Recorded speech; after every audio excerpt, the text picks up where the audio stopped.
This week's episode is sponsored by Change. Change is the #1 mentoring program that teaches you e-commerce from scratch. Change has a real community with real results.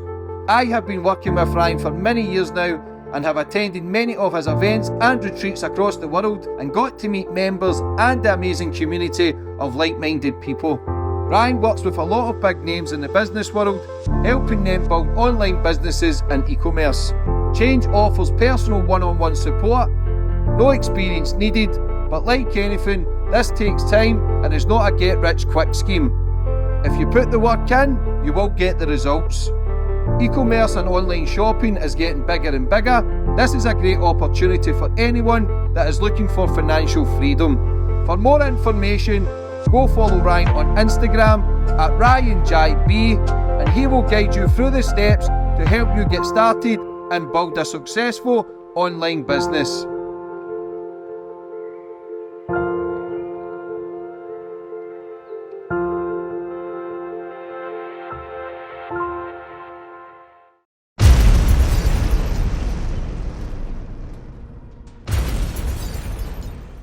You can now follow me on all my social media platforms to find out who my latest guest will be.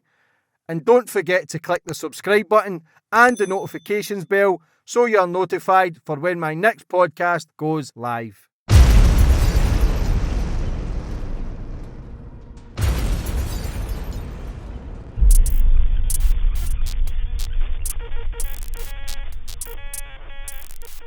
And boom, we're on.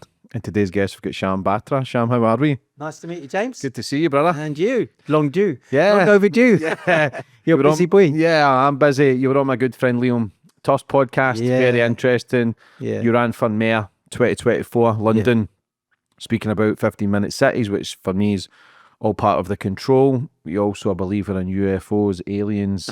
He's told you? Yeah, listen, this is what it's all about. I'm open to it all. I don't judge. I'm just here to listen to how people see the world, how they view it, what they've understood of it, and what they've not understood of it. How are you? I'm good, thanks. Good. Tired, running around everywhere, you know, show after show. I've got 3 more next week. Yeah, that's what it's all about. But you ran for London there, 2024. London's a bit of a... It's probably the most dangerous place in the UK, if not Europe. Knife crime through the roof, taxes through the roof. The UK's council tax is the highest in Europe. Like, there's so much in the UK. Sadiq Khan, who's been running for nearly 10 years. But before we get into all that stuff, all the political side of things, I always like to go back to the start of my guests, get more of a bit of understanding about you, where you grew up and how it all began. I've got a very interesting story, good and bad, I suppose, as it is. You probably like the rough and the smooth. But I mean, I was born in the UK in Hillingdon, so British as I can be. I mean, one guy did say to me, "This is England, go back to your country." I told Liam about that one. That was a good one. But I mean, I started off, my dad was very high up in the Indian government, and when they moved to the UK, I was born here. And so I started my career in a hedge fund house, and I had an opportunity. I did my stuff, and I bought a house and a car in 3 months, and it was really cool. I mean, I tell this story to people, so it's like an incentive and motivation that you can do anything you want to do in this life. There's nothing to stop you. But I always like to go to the top of the tree. I don't like to be hovering here. Oh, I tried, but I'll do it again. But the mayor thing really upset me, but I'll explain that to you later. So I went into this hedge fund, and I did really, really well. In about 9 months, I made more than enough money to buy a house and a car and stuff. And I got accosted by somebody to say, "Why don't you go and sell life insurance?" And I thought, that's interesting, life insurance. Why not? Why don't we do life insurance? So I left what I was doing. And in those days, it was like The Big Short, you know. "John, have you got 15 grand? Give me that money. I'll make it 20 in the afternoon."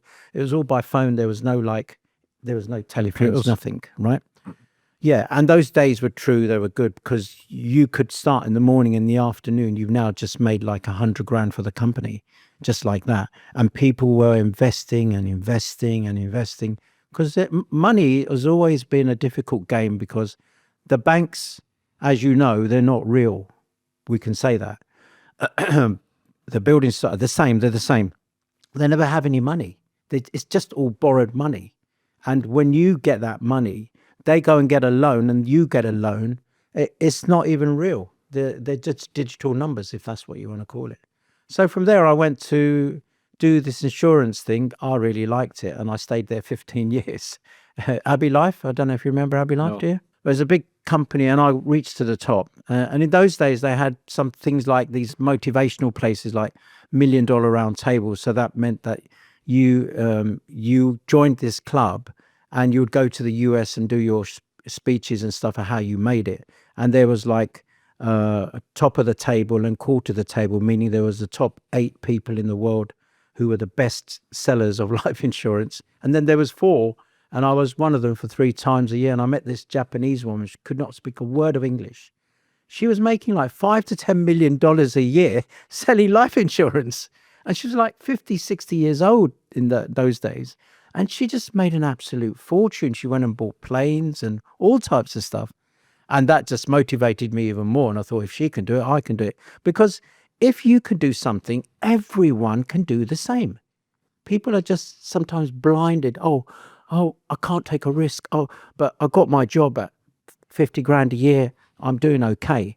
But doing okay is fine. But that's why there's no sky on top of your head. It's up in the stars. You can do what you like. But it's hard to tap into it with so much noise around you. Everybody's full of static. Everybody's stuck in the cement. So it's hard to then believe in yourself when you're surrounded by madness. You must believe in yourself. I encourage women and kids to believe, have confidence. The word is confidence. Everybody needs that type of breathing space. Breathing space is confidence. You must be able to do whatever you want to do. You can do it. Because if you believe in it, you dream it, you can achieve it. You can conceive it and achieve it. Did you have a big family?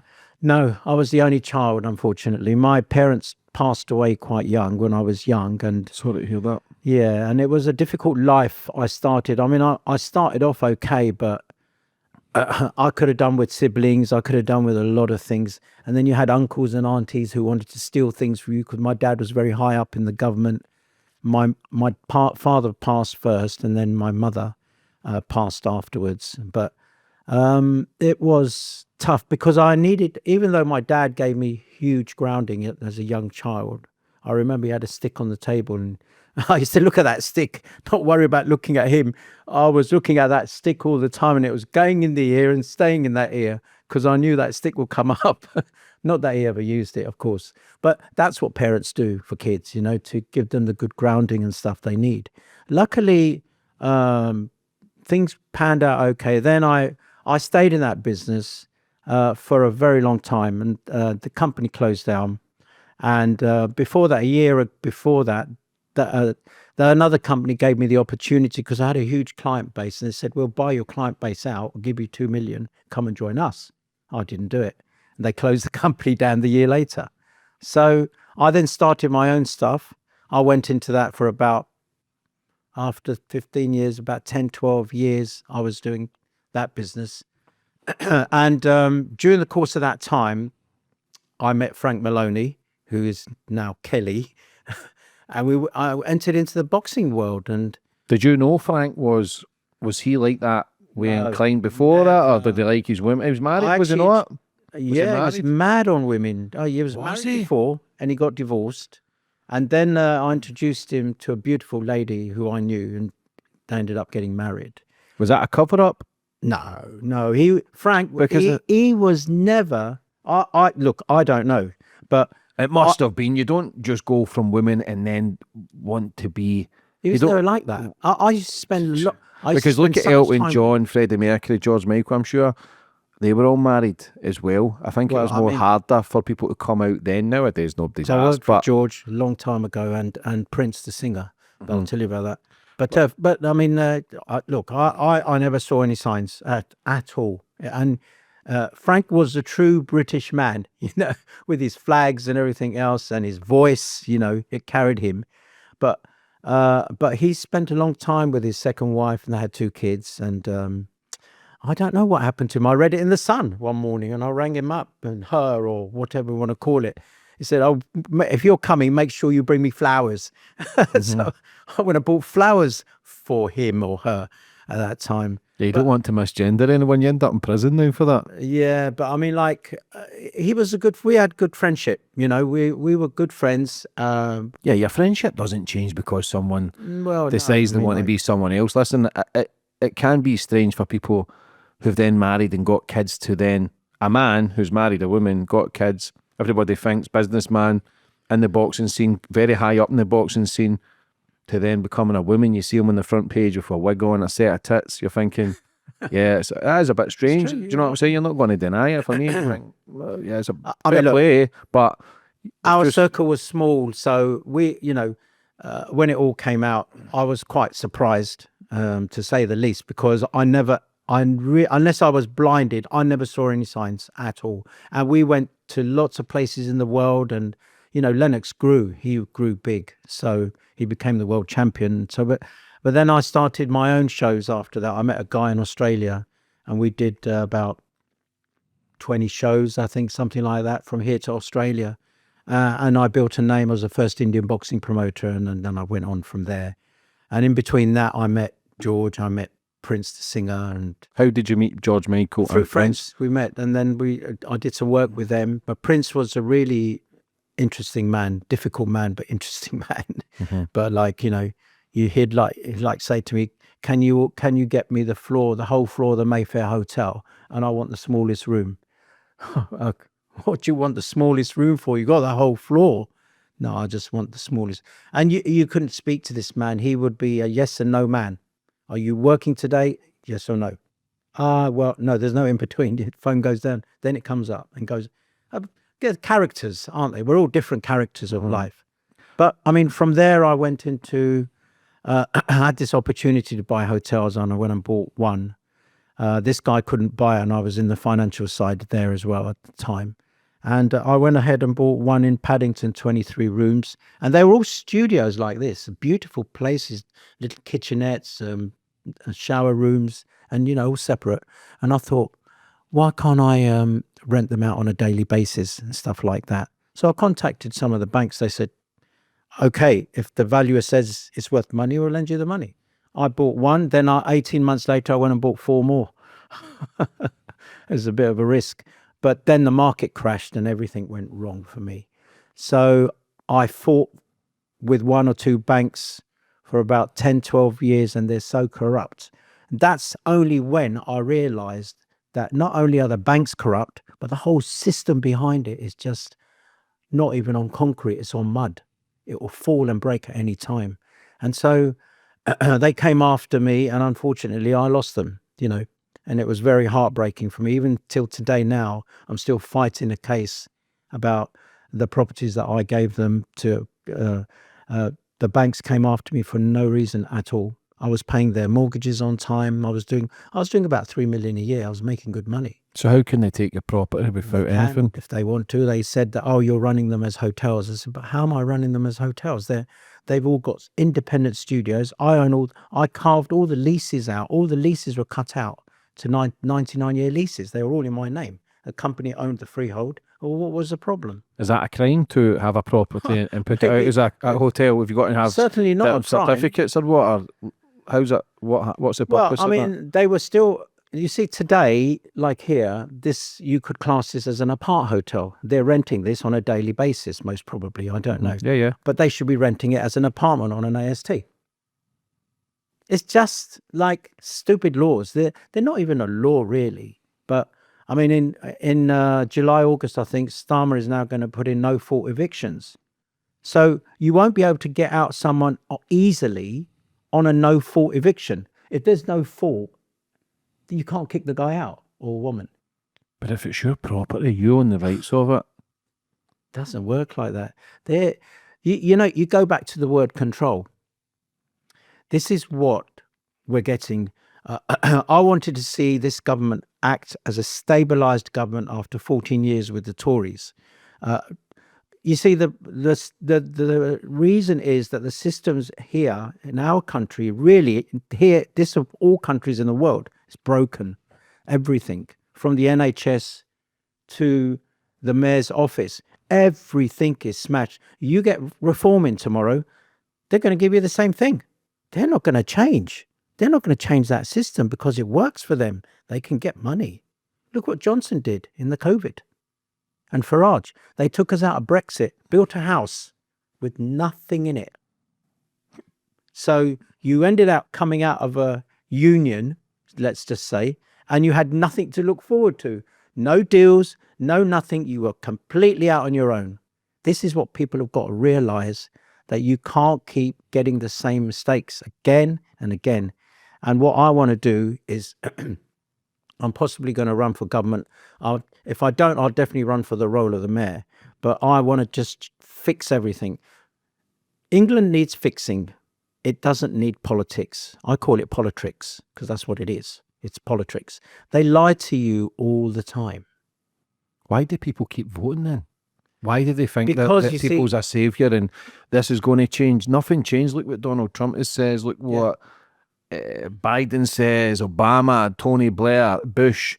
Nothing changes. It's all war. It's all corruption. You know it's why? All pain. They don't want to change the system. Of course, but why do people vote then? Because people are so naive and they want to be led by someone because they look for a saviour, or do people genuinely think, okay, it's going to change this time? Nothing changes. Tax rise, property prices rise, wages go down, the cost of living rises. It's just completely all corrupt. It's all. But then it puzzles me why human beings are so caught up in it when really you should just go on with your life and try and make the most of it, because these people do not give two fucks about you.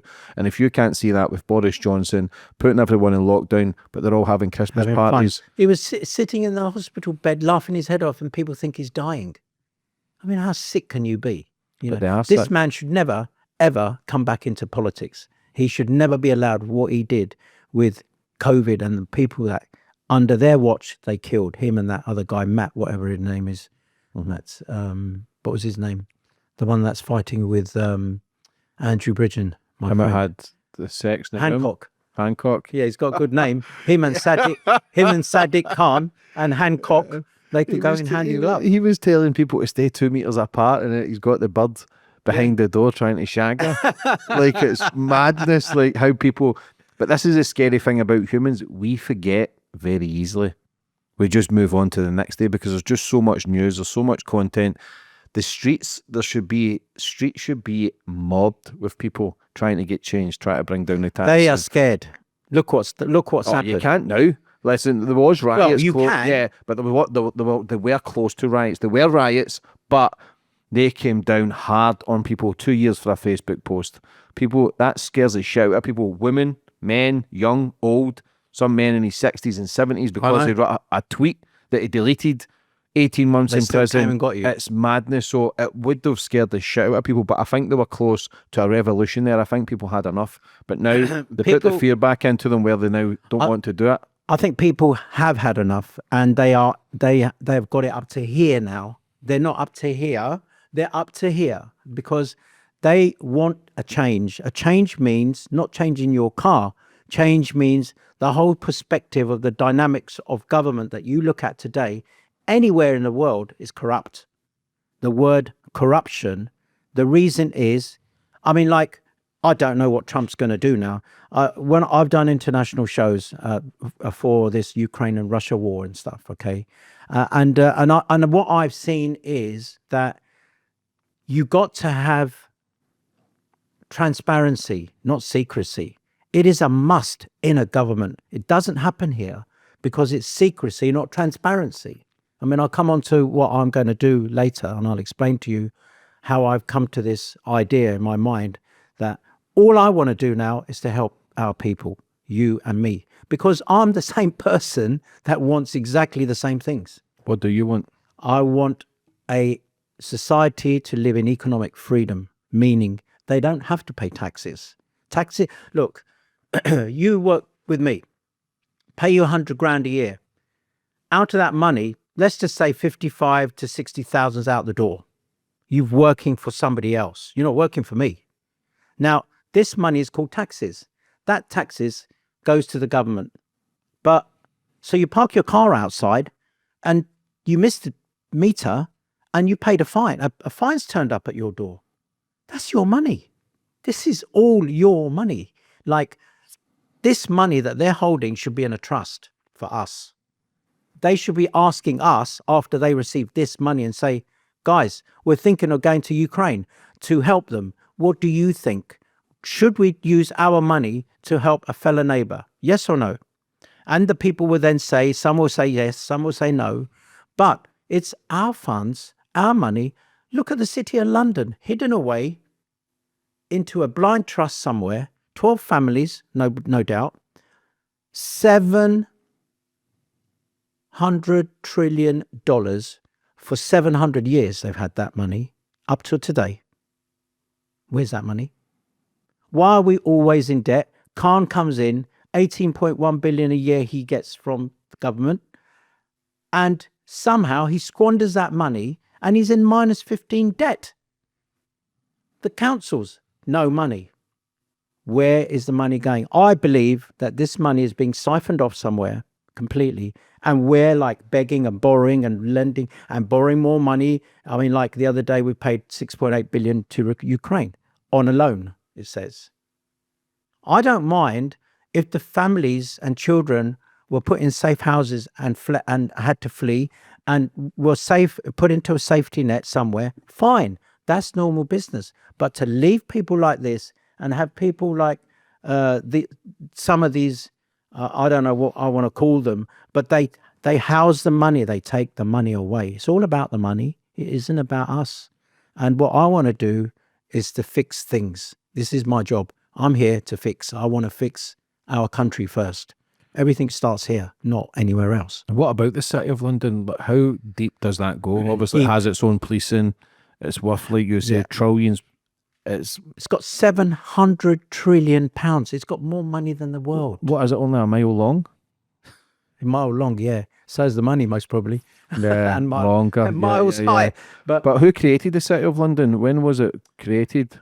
I think it was created, if I'm not wrong, in the 1800s. I could be wrong there. But the Tower of London is very interesting because the City of London, when I was running, I was quite friendly with them, and they said that they wanted the Tower Bridge back. The Tower Bridge had gone from them. And Tower Bridge is actually owned by, not Southwark, Tower Hamlets. Tower Hamlets owns a little piece of, and that's enough to own the Tower Bridge. So they've always wanted that. That has been there, and they were prepared to pay millions and millions of pounds to get it back. And one of the things I said was that if I got in, we would talk about it. But the point I'm making to you is this, that we don't have to have like a coup, but what we need to do is that we need to stand up and say that we have a vote of no confidence. But we have to do this vote of no confidence when we've got things in our side ready to fix. Because if you bring anybody else in, anybody, not me, but if you bring in reform, for example, you are going to get the worst situation. Get it? Do you understand? Because you're buying a car, the seats are the same. Nothing's going to change, like you said. Same thing again. You'll get a little bit of happiness, and then it's going to be doom and gloom, and money's going to disappear. I mean, what did Farage do when Musk said, I'll give you 100 million? Yeah, of course. And he fell right into his trap. I wouldn't have done that. I would have invited him on a visit here, a real top visit. If he's going to give us that type of money, then we would be able to decide what we're going to do with that money. What would they have done? Pocketed it? Gone to the sunset? Money talks, though, and everybody goes in it. Probably the majority of people in politics probably go in with a clean heart. But once the money starts getting operated and thrown about, okay, do this, do that, you start working for the man. You start getting told what to do and what you went in with. If that clean heart then becomes darkened, and then you forget what the fuck you've done it for, because the money is the root of all evil. The money is what controls the world. The money is what controls man, and greed is such a powerful thing. And will I ever see change in my life? You will. We're going to make a change. Yeah, hopefully. But it's so hard to see when everything's just so corrupt. When you started running for Mayor of London 2024, what's the process? Can anybody do it? Or have you got to get votes? Yes. How does it work? Yes. I mean, you just, I started in about September 23. I found people. By the time we set up the website and everything else, it was probably November coming into December, there was no hard and fast rules. Up until every other month, you were getting briefings. So you would just turn up that you're running for Mayor of London. There was no paperwork. So by the time March came, now, the thing I've told people before is the same, that you don't get anything given to you. You just go out and say, oh, I'm running for Mayor of London. I've got my band, I'm going to do this, this and this. And you start seeing people, businesses, etc. But when March comes along, as an independent, I was independent. The independent people only got 7 days to go and get 313 names from different individuals, 10 in each borough. So you had to traipse around all the boroughs for 10 names, right? Then you had to go and get the electoral numbers. The electoral numbers for me was difficult because everybody I knocked on the door, and I didn't even realize I could have maybe got the old numbers. They didn't tell us this. So the guys and ladies said that we don't have the numbers. I said, okay, leave it with me. I'll speak to the councils and see if I can get them. And then you had to raise £10,000 from people out of the boroughs, etc. Who's going to give you this money? That was fine. But once that had happened, you then came into the race. Now, prior to this, I didn't know that the parties were getting the stuff a year before. That's why they don't need to worry knocking on doors. They've already got their names and numbers. They already had their stuff.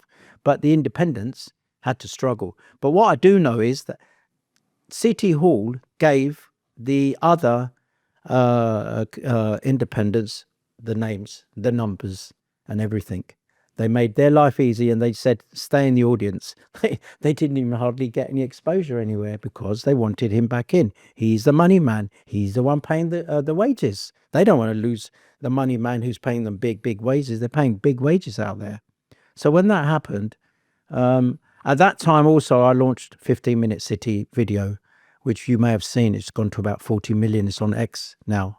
And it was just about 1 minute and 20 seconds. And just everyone copied it. No one said anything bad. It went everywhere. I don't know where it went. I don't know the dynamics of how X works, but it went everywhere. Even on my own channel, I've got, 1.8 million, something like that.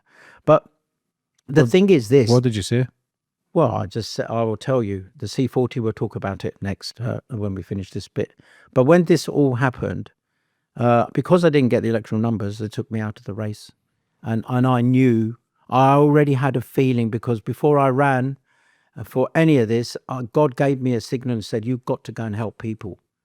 And I thought, what am I going to do? So maybe I'll run for mayor. And, and I did my hardest. I spent 3 to 4 hours towards the end even, just going home and getting back out there again. 21 hours, 20 hours a day, just to get the message out to people that whatever is going on here is completely wrong. I studied everything. I knew about knife crime. I knew the failures of City Hall. I knew possibly where most of the money was dissipating. I studied everything. So I had everything in my head. I knew what I could do. I still know everything. I still follow. And if you look on the web, you don't find anything about him. It's all rubbed off. I mean, last few days, I don't know if you know, Blackwall Tunnel and Silver Street are now being charged £4 a day each way. Another charge. What is that for now? The stars in the sky or what? Or climate change. This is all BS. It's all rubbish, as you know. But that happened and I was just devastated. I really was. I was crying my eyes out and thinking, why? I did everything I could. We had a roadmap, we had everything. Yes, we were blocked with what mainstream TV, but we were pushing Instagram and we were pushing other things. And I said to one person, please, just give me 5 names. Just 5 names. Just tell 5 of your people. 5, and the word will get out. But it didn't happen. And funny enough, I believe he got the votes from the unions. About April time, month before, he paid them £30 million. For what? For striking for a week. Why would you pay any union £30 million? 30 million. It's a lot of numbers, a lot of money. And I immediately knew because everyone I spoke to, I got not 330 names, I got over 7,000 names from people. I just spent my life there in all the boroughs running around and meeting people. And everyone said to me, even the mosques, stood outside the mosques in the pouring rain, getting their names and numbers. I said, can I have your national insurance number? Because I wanted to check they're real. And I got them and they said, get him out. We can't stand him. Even though he's one of us, we hate him. We don't like him. So why is he still in power 10 years later then? Because he got the votes. Because Is there an election every year for London of Mayor? every 4 years. Now, So it's every 4 years, but you can apply every year. he can't be forced out, first of all. So it's not like Prime Minister, Presidency, where it's like 8 years you can bin office. No, he has got more power than the PM. Do you know that? He's powerful How so? because he's got no autonomy above his head. No one tells him what to do, not even the Prime Minister. He doesn't answer to the Prime Minister. Even the mayors in America are the same. They won't. They have more autonomy than Trump does. They can do what they like in their city. It's their city. But he can resign or die. Now, there is some things against him happening. We'll talk about bioweapons later, remind me, because bioweapons you don't know about at the moment. Yeah, of course. Right. Or the electric cars No. and the batteries. They're traffic lights. Yeah, you've got, but you can have them, and speed cameras. Also, your mobile phones can actually have them. See, when you take a photo with the flash on, and you put like a piece of paper or a bag behind it. Do you know what burns through? You know the remote control? You keep pointing it to your friend. Yeah, In the eyes, he'll go blind. yeah. That's what it is. Well, it's the same as the speed cameras and all the cameras in the UK. Same as the batteries and electric There's cars. a guy I read about called Mark Steele. You can look him up on the web. He's the one that has found out that they are bioweapons because he's a ballistics expert, and he stripped the whole thing down. When they knocked down all the cameras, these Blade Runners knocked them all down. He checked them all out, and he's actually put a case into court against Khan directly. So we're hoping and praying that, and the judge has actually said he wants to hear it. He wants to hear the discussion on it now. So that could be something that will damage him, because everything he's done, he's very calculating and cold. There's nothing he's done in our city. You walk around, it's filthy, it's dirty. How can tourists come here?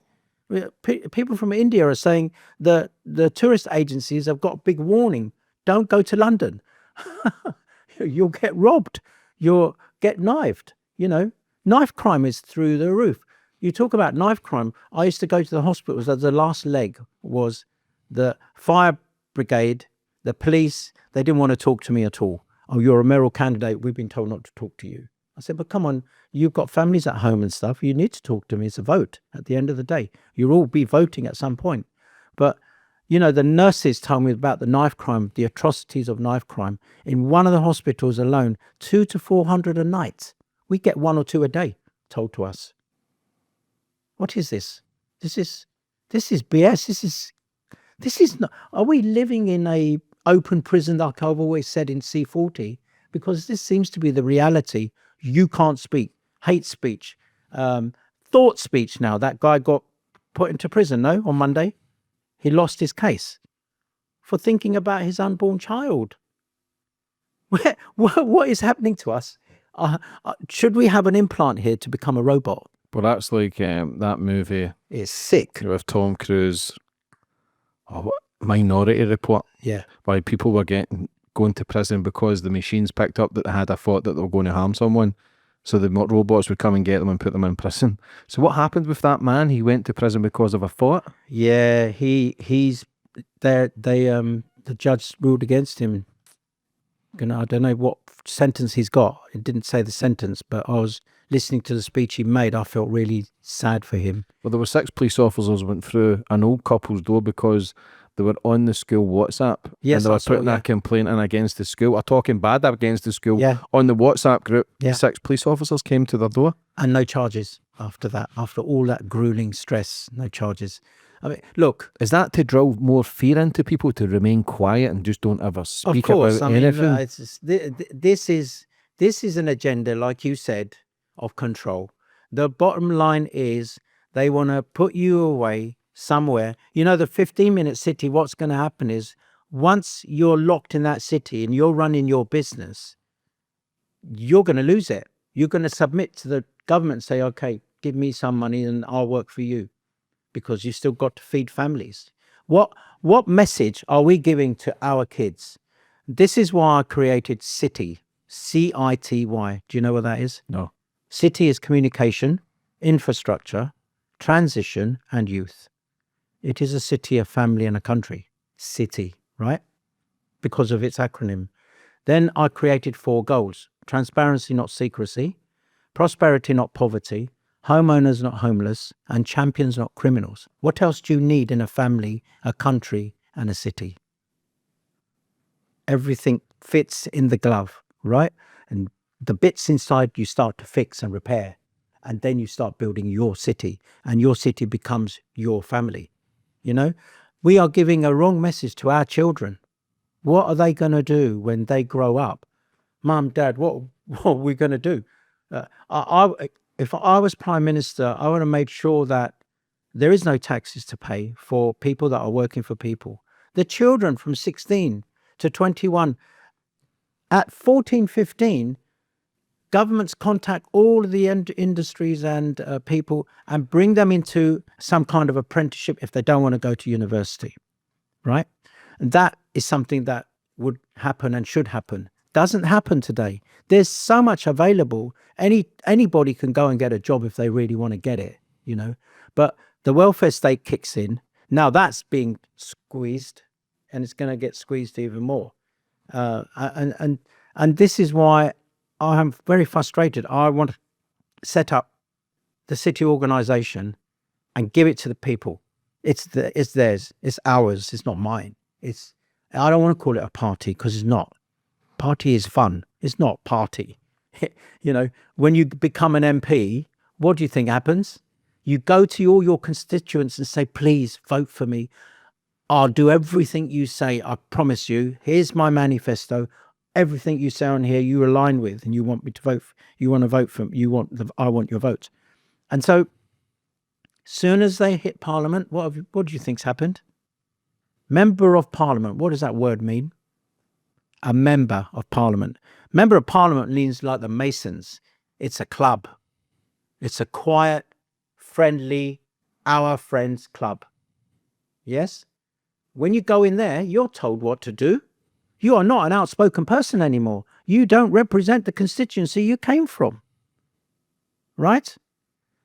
I want to call it members of people or members of the public. It aligns better. We should be doing things with our people. We've got very smart people in our country.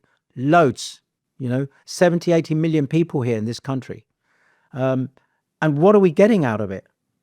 We're going outside to different countries because people don't want to work, because some are happy on the welfare state. Might be because of their medical conditions or not, I don't know. But the statistics speak for themselves. But the point I'm making is that we can take our country back if we really want it. We are restricted. I'm not saying go out and get army and get gun. Even the army and the military have got to stand with us. And we've got to be in a position when the time is right to say, we the people have no confidence. We have the Magna Carta. What is that designed for? Even the US uses our Magna Carta, or used it in the 1800s. But we need to be a collective society that comes together. I know what this government wants to do is to segregate. This is why they're trying to put these rods between people. Like, was it last Tuesday or Tuesday before, where they said that white men are going to get harsher penalties in court? Isn't that racist? Mm-hmm. When have we ever used the word white?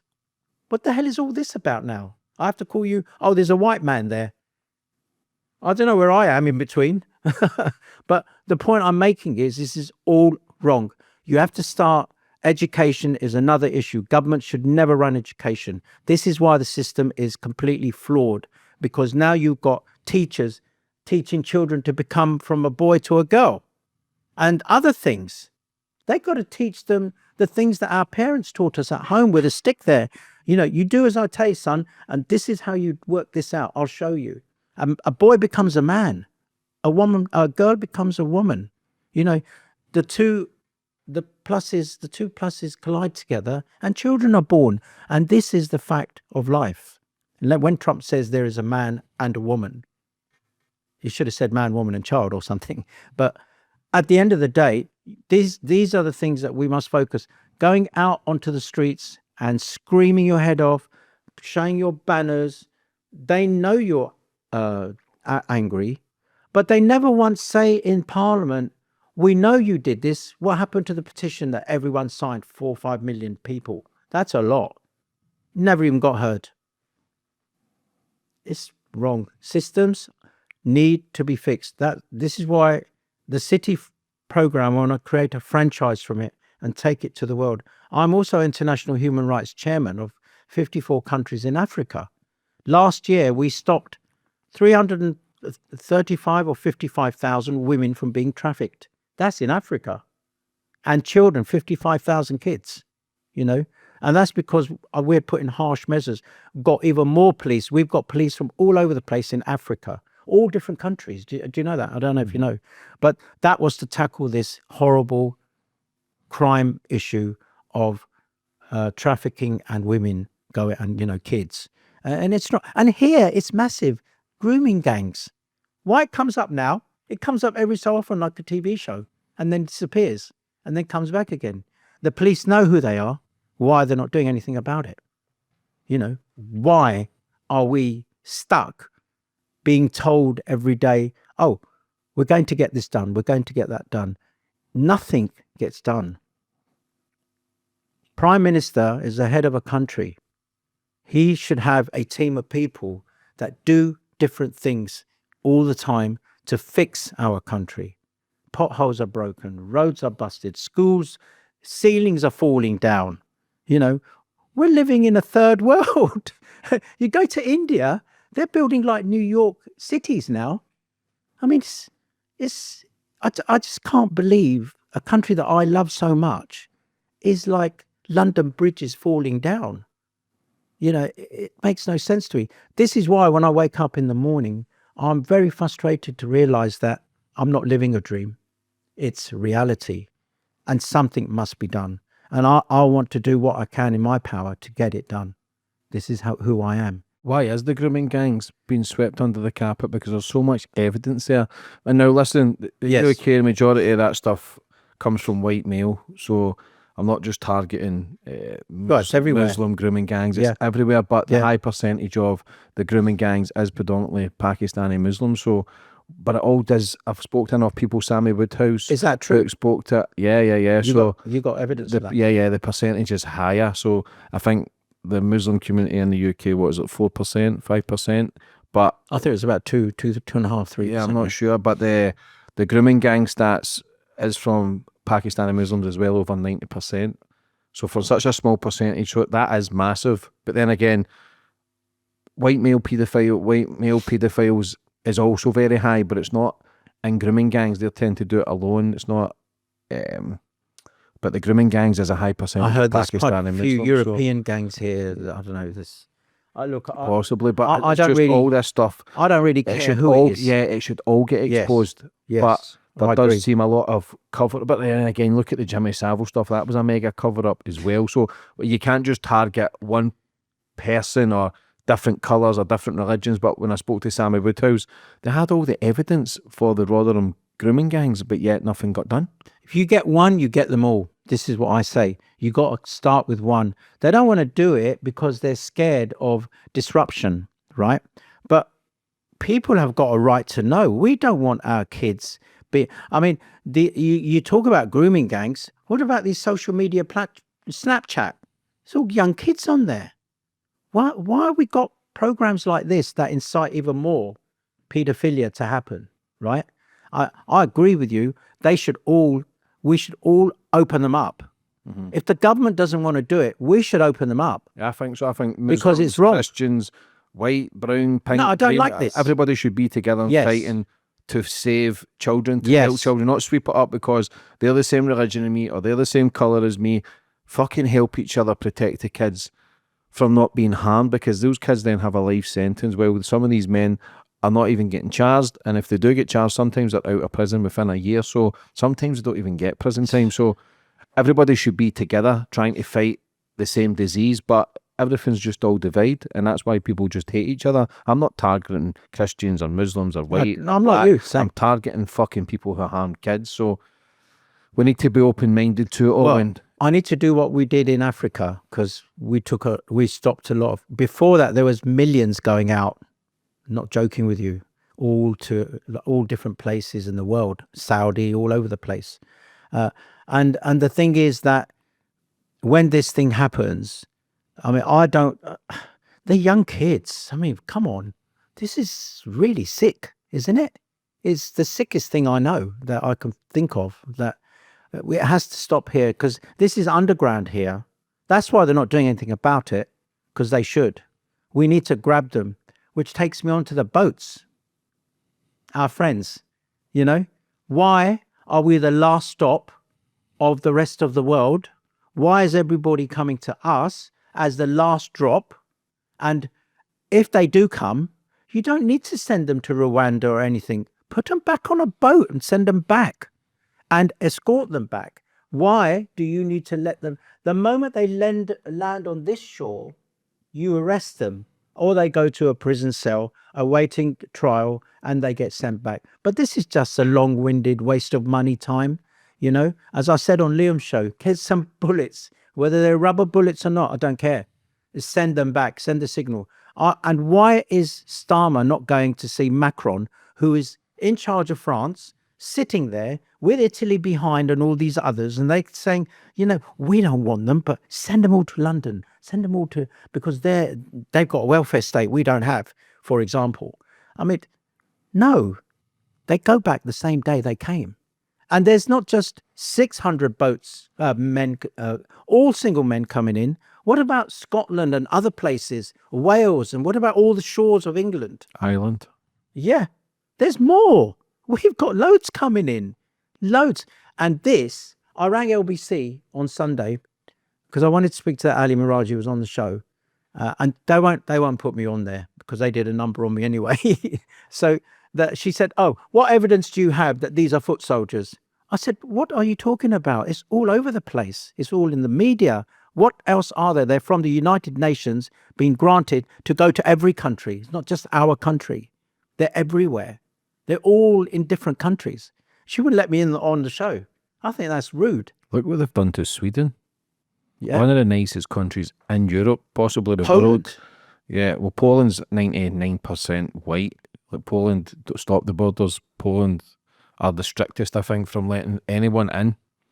But the UK were 16%, 17% of immigrants, which is a very high percentage. I'm all for people who want to come here, work, invest, bring their own culture, do what they want. All men? Yes, but You just want all men coming in? No, Yeah, anyone, exactly. like from war-stricken places, for people coming over with their families. I'm all for refugees as well, but you've got to have your papers, you've got to have your passport, we've got to know who you are, we've got to know what you can provide. When I travel around the world, I've got my passport, I'm spending money in this country, I'm not causing trouble in their country. So we've got to protect the kids, we've got to protect our own first, because the UK is in a dire mess, let's be honest. We all know this now.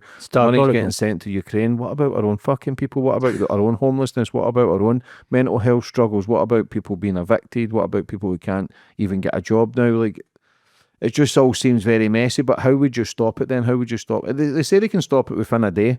One day. For me personally, to stop the immigrants, all you need to do is stop the benefits. If there's no benefits, no one comes here. You're coming here, they're getting free food, you're getting free money, and you're getting put up in a 5-star hotel while our veterans are lying on the street homeless. And the hotels are being paid by our government double, triple the price, as they normally would. I would go and see, look, I'm a human rights guy, so I would use diplomacy first. It's always the best way is to negotiate. You see, what Trump has tried to do with Ukraine, I'll stop it in a day, because he thinks he's got great friendship with Putin. Putin is a very, very smart man. You've got to understand this man, okay? He doesn't talk much, but when he talks about serious things. He doesn't joke around or play. A situation like this needs full diplomacy, one-on-one. You need to get them both in the same room, first of all.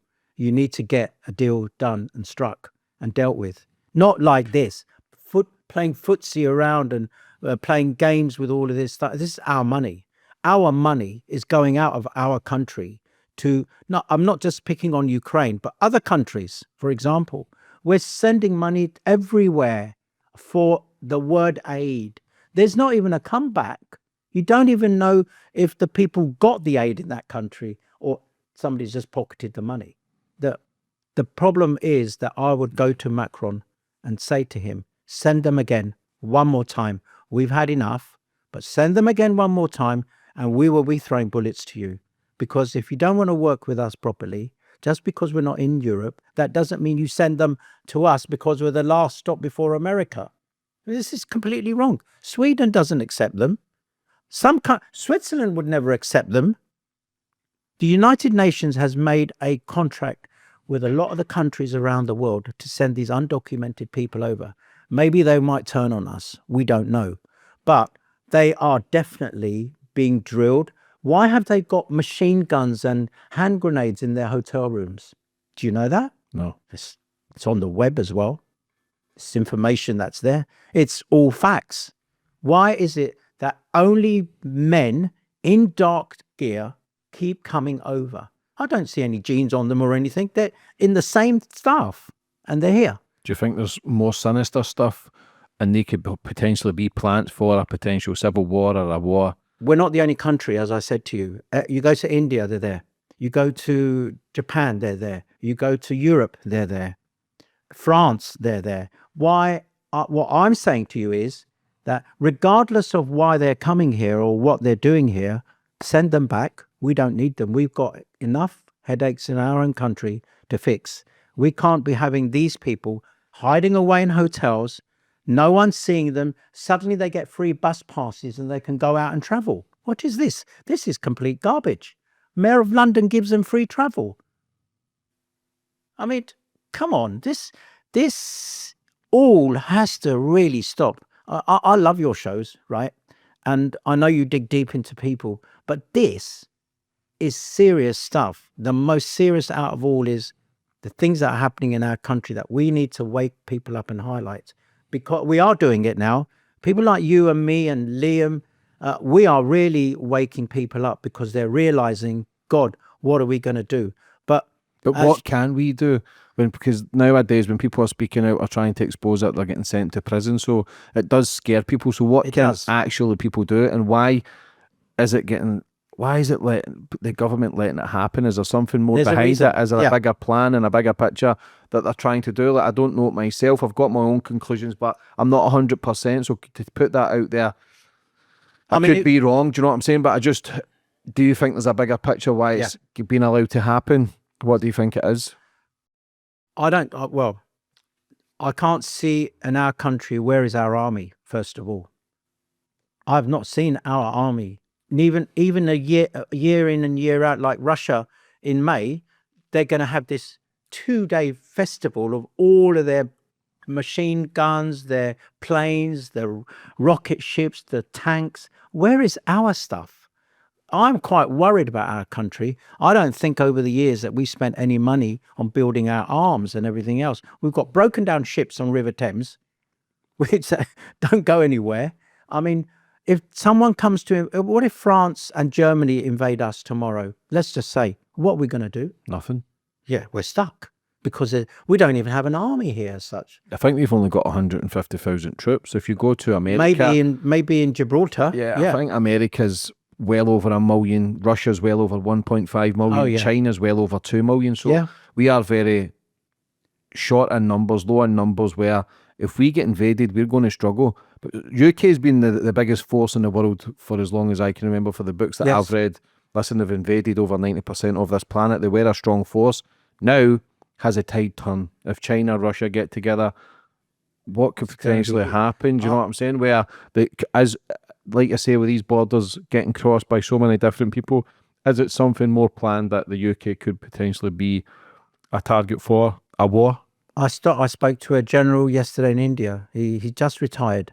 And I was asking him, what about your military? And he said, what you talking about? He said, we upgrade every year. I said, well, like what? What do you do? How many men do you? How many people do you have in the army? They got nearly 5 million people in the army. What happened in the World War? All the Indians went to fight, didn't they? Yeah, they helped the Sikhs. UK. Yeah, Yeah. our Indians all went over there to help. Many right? Indians Without lost them, many they Indians would have lost their lost. life. This is what I'm saying. This People is- with the racism thing, people need to understand who actually helped the UK win the war. I mean, look, I would love to be prime minister for the right reasons, not for the wrong, because I want to see my country safe. I don't want to go down Knightsbridge with a nice Rolex and someone's eyeing up my Rolex ready to steal it and put a gun behind my back or a knife. What do? Get the knife in my back and not have the Rolex? Sometimes you've got to give in to give out, but you've got to also protect your place. You know, why in America there's an accident or a knife crime or something, in 3 minutes, the police are there. There's like loads of them. In like less than 5 minutes, person's dead before you can get here. They don't even want to come out. There is a big agenda going on, and I don't know why. This has been going on for a while. Even in COVID, ambulances never even turned up. People were dying. It was just like, and I think that the culmination of COVID was designed to not make us sick, but to kill us, I think. For us to die, you know, whatever they put into the bodies of my friends and other people are still in there. Bioweapons could actually, what is it called? Restart it, and you're dead. David Icke says it was a Bluetooth number you had in. It was like Bluetooth they were injecting you with. You started with like a code in your blood I can believe it. where they can activate it. Yes. So let's talk about the bioweapon stuff. What sort of stuff are you talking about? Because what I've read and what I've watched, it's coming I'm from glad you're on the page. yeah, cameras and batteries from electric cars and all the different stuff that can control how you think and how you feel. Like it might seem far-fetched. People spoke about the 5G towers, and I don't know. I can only ask the questions from what I read because it could be bullshit what I'm reading and watching as well. But it just seems more legit as time's going on. Yeah, I mean, there's that show, isn't there? The Great Reset. Have you seen that? Yeah. We've got George Orwell, 1984. Yeah. No, there's another one. There's another Great one. Reset. They say that's happening Was it now. Q who did it? I can't remember. And then you've got one, I've forgotten the name. the 2030 thing that they've got coming up. Yeah, I mean, look, this guy is super smart. I've spoken to him.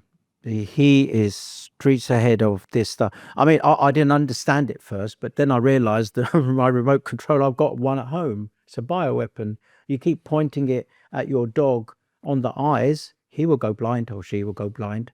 The cars, the electric cars. Now, somebody has found out that the electric cars, with the surge of the battery, if you stay more than 30 minutes in your car every day, your family will be sterilized. Now, that's a biggie. That's a real biggie because eventually you won't have kids. It's wrong, you see. So these agendas were set up a long time ago to come in. Remember, 2015, 2014, was it Ken Livingstone who was talking about the 15-minute cities, I think it was.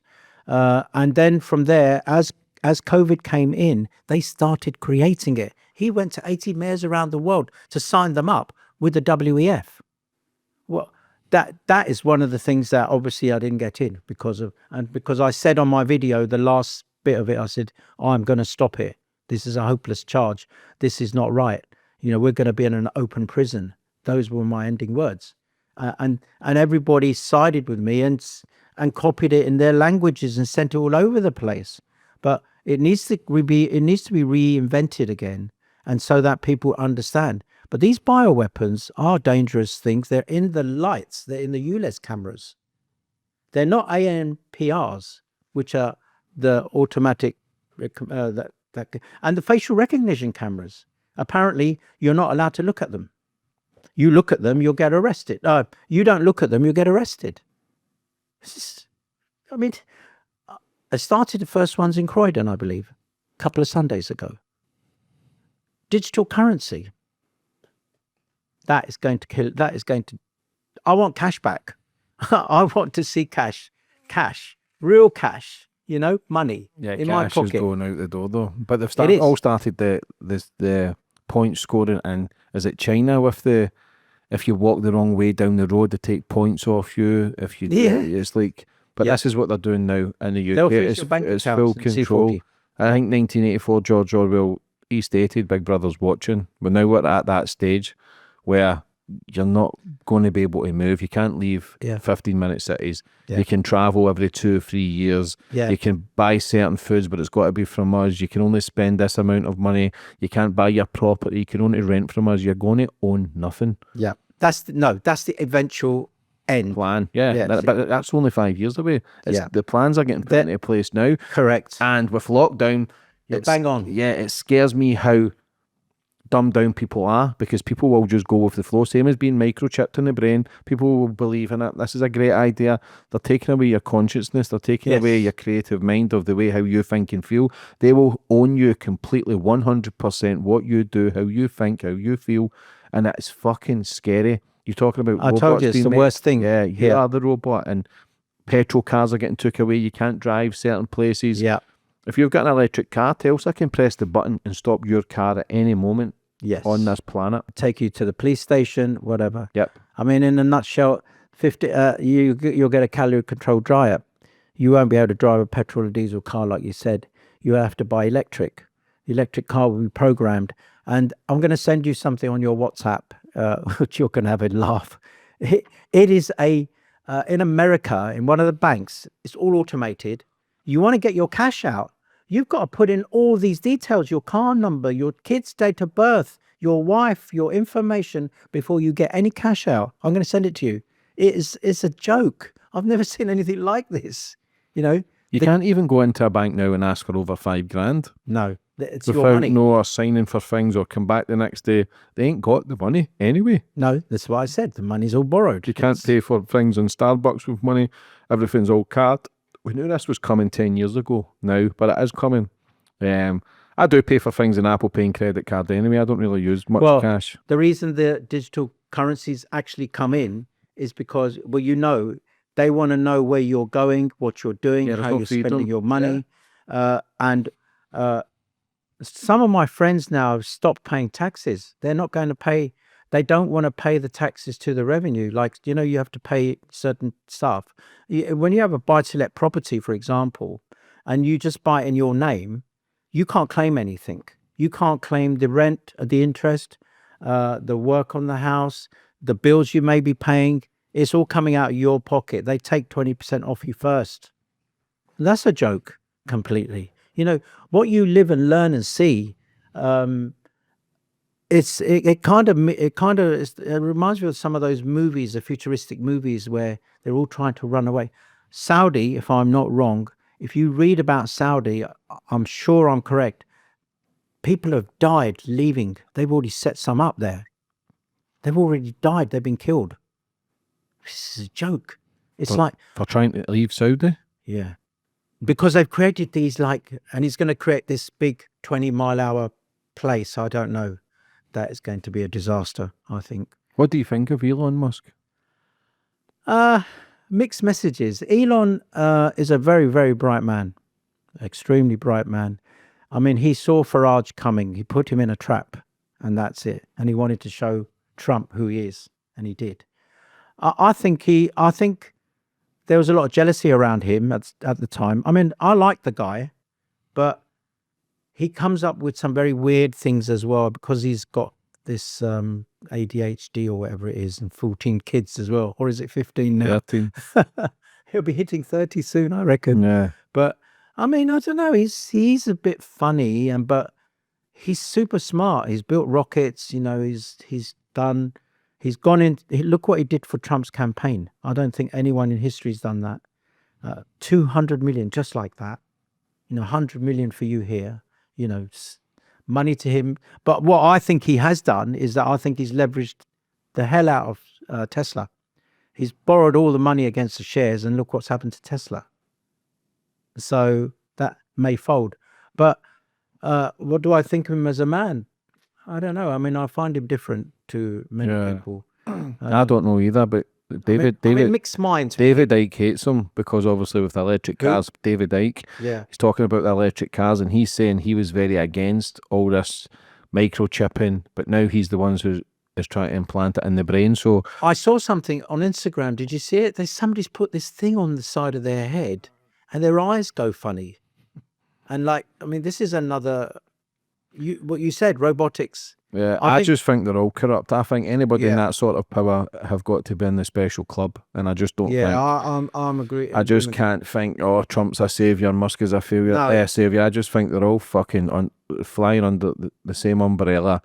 I just think they're all part of the same club. I just don't trust any of them. They just all seem weird. If he's that intelligent, why the fuck has he got 13 kids to all these different women? Like, have a steady relationship, have a family. You've got the money, but clearly you're all about power, and that's what it all comes down to. Power. I'll buy Trump, I'll buy Farage, I'll control them, because if you gave them money, you're calling the shots. Then he's walking about with the White House, and it's just madness to me. I don't know. Oh, I'm not there. Listen, they could be good, but I can't agree with what he's doing. I think there was a different route to do tariffs. Tariffs is not the way forward, because you're stripping countries.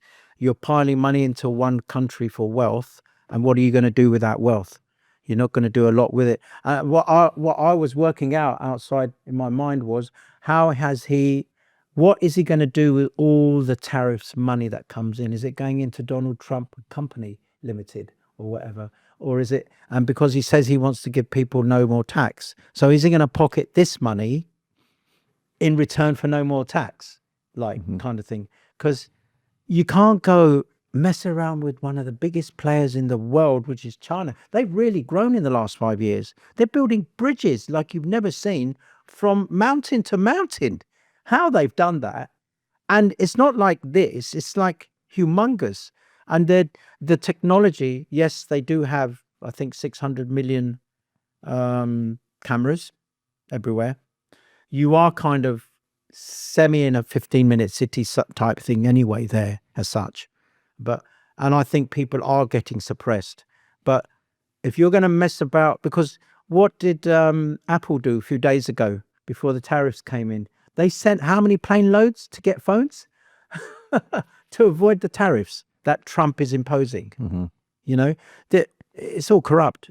It's like you said a club. It is a club, isn't it? How else can you describe it? Because isn't it true that I think the prophecy says that there will probably be one man in the world that will control the world. And Trump is already looking at another 4 years, another 8 years. He's nearly 80. How's he going to do all of this? It's not going to work. But that's a big ask for. There's too much ego, there's too much pride, there's too much narcissism to have one leader. Will it be Trump, Putin, You don't need China? You've got too many leaders who would never stand of letting another man rule. But this is the way it can be. It was a one world government under control, digital currency. We're in control of your car. We own your house. Yeah. We own your wages. We own your banking system. We own you. Yeah. I feel as if there's going to be a divide. There's a movie called Demolition Man. I think Wesley Snipes and Sylvester Stallone, where you had people living underground. They were all living on Earth, but it was all electronic cars driving you here, electronic doors. Everything was. We've got electronic doors now, but I'm saying that everything was just controlled. They could open the door, lock the door. You were just basically controlled, but you had the other ones underground, trying to live free. But this is the way it's coming. But again, is the world just evolving as well? And are we? Because I question that. Are we just paranoid and trying to fight against a system that's not that bad? Because we still have freedom. I travel all over the world. I can make money. I can interview interesting people. So I've still got freedom. So as much as I talk all this shit, I've still got freedom. So it's hard to then blame it, but it's just to understand that what's they're coming. going to pick on us. Yeah. That's the next Do you know what I'm saying? A tweet you did 18 months ago. I mean, come on. This is like playground stuff. Mummy, he did this. Mummy, he did that, you know. But I mean, my concern, I've said to you, is kids. They're growing up too fast. I don't think for a second that any child should get a phone before 15, 16. It's completely wrong, I think. Unless it's only, you know, like those old phones. Where are you, son? Where are you, son? Because a lot of families I know, they're tracking their kids as well, because they're really scared about things. When you're in that paranoia state, you don't need to give a child social media phone. You need to have these phones created where they're just basic, bog standard. I'm home, I'm coming, blah, blah, blah. But you don't need that going on because it's not, nothing's controlled on the social media networks. I mean, like I said, you got this Snapchat. When I looked into it, they're all like girls in there and stuff. And I don't know what ages there are. There's no pictures of anyone. There's just like photos. So it's not right. I don't think it's we need to definitely protect our kids. Our kids are most important, vulnerable. Their minds are growing. But I am also dead against this robotic systems coming in now. I don't agree with that. I think we're too early. AI, even worse situation. We are very, very early right now. We're not in that position. When you consider the pyramids and you've now seen what's underneath them, you know that there hasn't been a man doing these things. There's got to be higher beings in the world, which I do believe in all of this stuff, but you got to realize that we're living in a planet. Some people say is flat, which I don't believe. It's a round planet, circular planet that's in space, hovering 5,000 miles an hour, right? Or second, I don't know. But we're actually floating in space. But how do you know? What? How do you know that's a possibility? How do you know? Have Well, you I seen don't know. it? I mean, That's I'm what just saying. I'm looking at the man on the moon. Yeah, everything. And how do we even know that's real? But how do we know? This is what I'm saying. Well, they With- said it wasn't real. When we look at books and watch videos, Yeah. that also could be false. So you've got to stay You're right. open-minded to absolutely You're everything. Are we in a spinning ball that goes round the sun every 24 hours? Like, we just genuinely don't know. I don't know whether it's flat, whether it's round. But if I'm honest with it, I don't really give a fuck about that because it doesn't really change my world. My question is, if it is a lie, why lie? Why lie about the moon landings? Why lie about the sun and people are to wear sunscreen and sunglasses? Like, again, that's all bad. The poisonous that they put in their detergents or food or water. Like, That I it is agree. always controlled, but and we know that's a fact now. Yeah. Where people are being poisoned. We know the pharmaceutical industry is a massive con where they just want you drugged up, not to be going out into nature, not to exercise, not to eat a bit cleaner. They're not teaching kids at school about fasting. They're not telling them proper foods to eat. I spoke yesterday and we used to have a tuck shop. It was just all crisps, chocolate, fizzy juice. Same, yeah. So you're remember getting that. poisoned and you're wondering why kids are full of testosterone at a very young age and they're told to sit down and be quiet instead of running about, playing in the dirt and learning and falling down and scratching their knees and picking themselves back up. But now everything, we've been controlled for a very long time, but it just seems now it's all becoming so condensed and so Well, much it's 'cause of pressure. social media, Yeah, everything. But social media again is just another brainwashing tool because what we're seeing is from AI promoting whatever they want us to see. So what we see on our social media, we kind of gravitate towards it as if, oh, we believe that. But again, are we just being programmed by these machines to then think this way and feel this way? Because why is there a left and a right? Why is there an up and a down? Everybody's just following suit and believing one side but not listening to the other. Everybody should be sitting down and listening to each other the way we see the world. Don't fight, don't argue. Yes. I've interviewed 500 guests and never had an argument. It's just a disagreement. Correct. Yeah, but do you know what I'm saying? It's just to stay open-minded. But even what we're saying, we could be wrong as well. I'm in the same mindset as you. It's strange that I'm listening to myself when you're talking because what you say to me is relating perfectly because the thing I don't like about all of this, you're right. I mean, I sometimes question, is this earth round? Are we really flying? Why is there no other planets with no life? Why isn't anyone coming to visit us? Like, really? Or is this all made up? Or is this from a movie, a fiction? But you've got to ask yourself the questions. The first movies, I can't remember who it was that created the Alien movie that people saw. Was it? No, it wasn't E.T. It was before, way before. But you have to question that we cannot be the only life in this solar system. I do believe that we are circling in a space capsule. We are in a planet. Whether we're moving or it's doing whatever, I don't know. But what I do know is that there are certain planets and there is life on them, 100%, million percent. And in the next, where are we now? 25, 26, 27, you're gonna get knowledge of it. It's gonna come. Well, they're talking about Project Bluebeam, which is a UFO invasion, but whether it's real or fake, I don't know. And like you say, the planets and outside, people think we're in an infirmament, which is Firmament. What you mean, the blockage upstairs? Yeah, it's like there's a roof, or David Icke thinks we're in a simulator.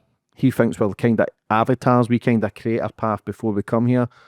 Again, I don't know. In our religion, we believe in karma, and also everything's written for us. We believe that we're here for a reason, and that God has put us here. Of course, yeah. I mean, reincarnation is what we believe in, and I sometimes think that it could be actually true. Yeah, I feel as if I've been here before. You kind of get that deja vu feeling. There's different theories why you get deja vu, but it just feels as if it just feels tiresome sometimes.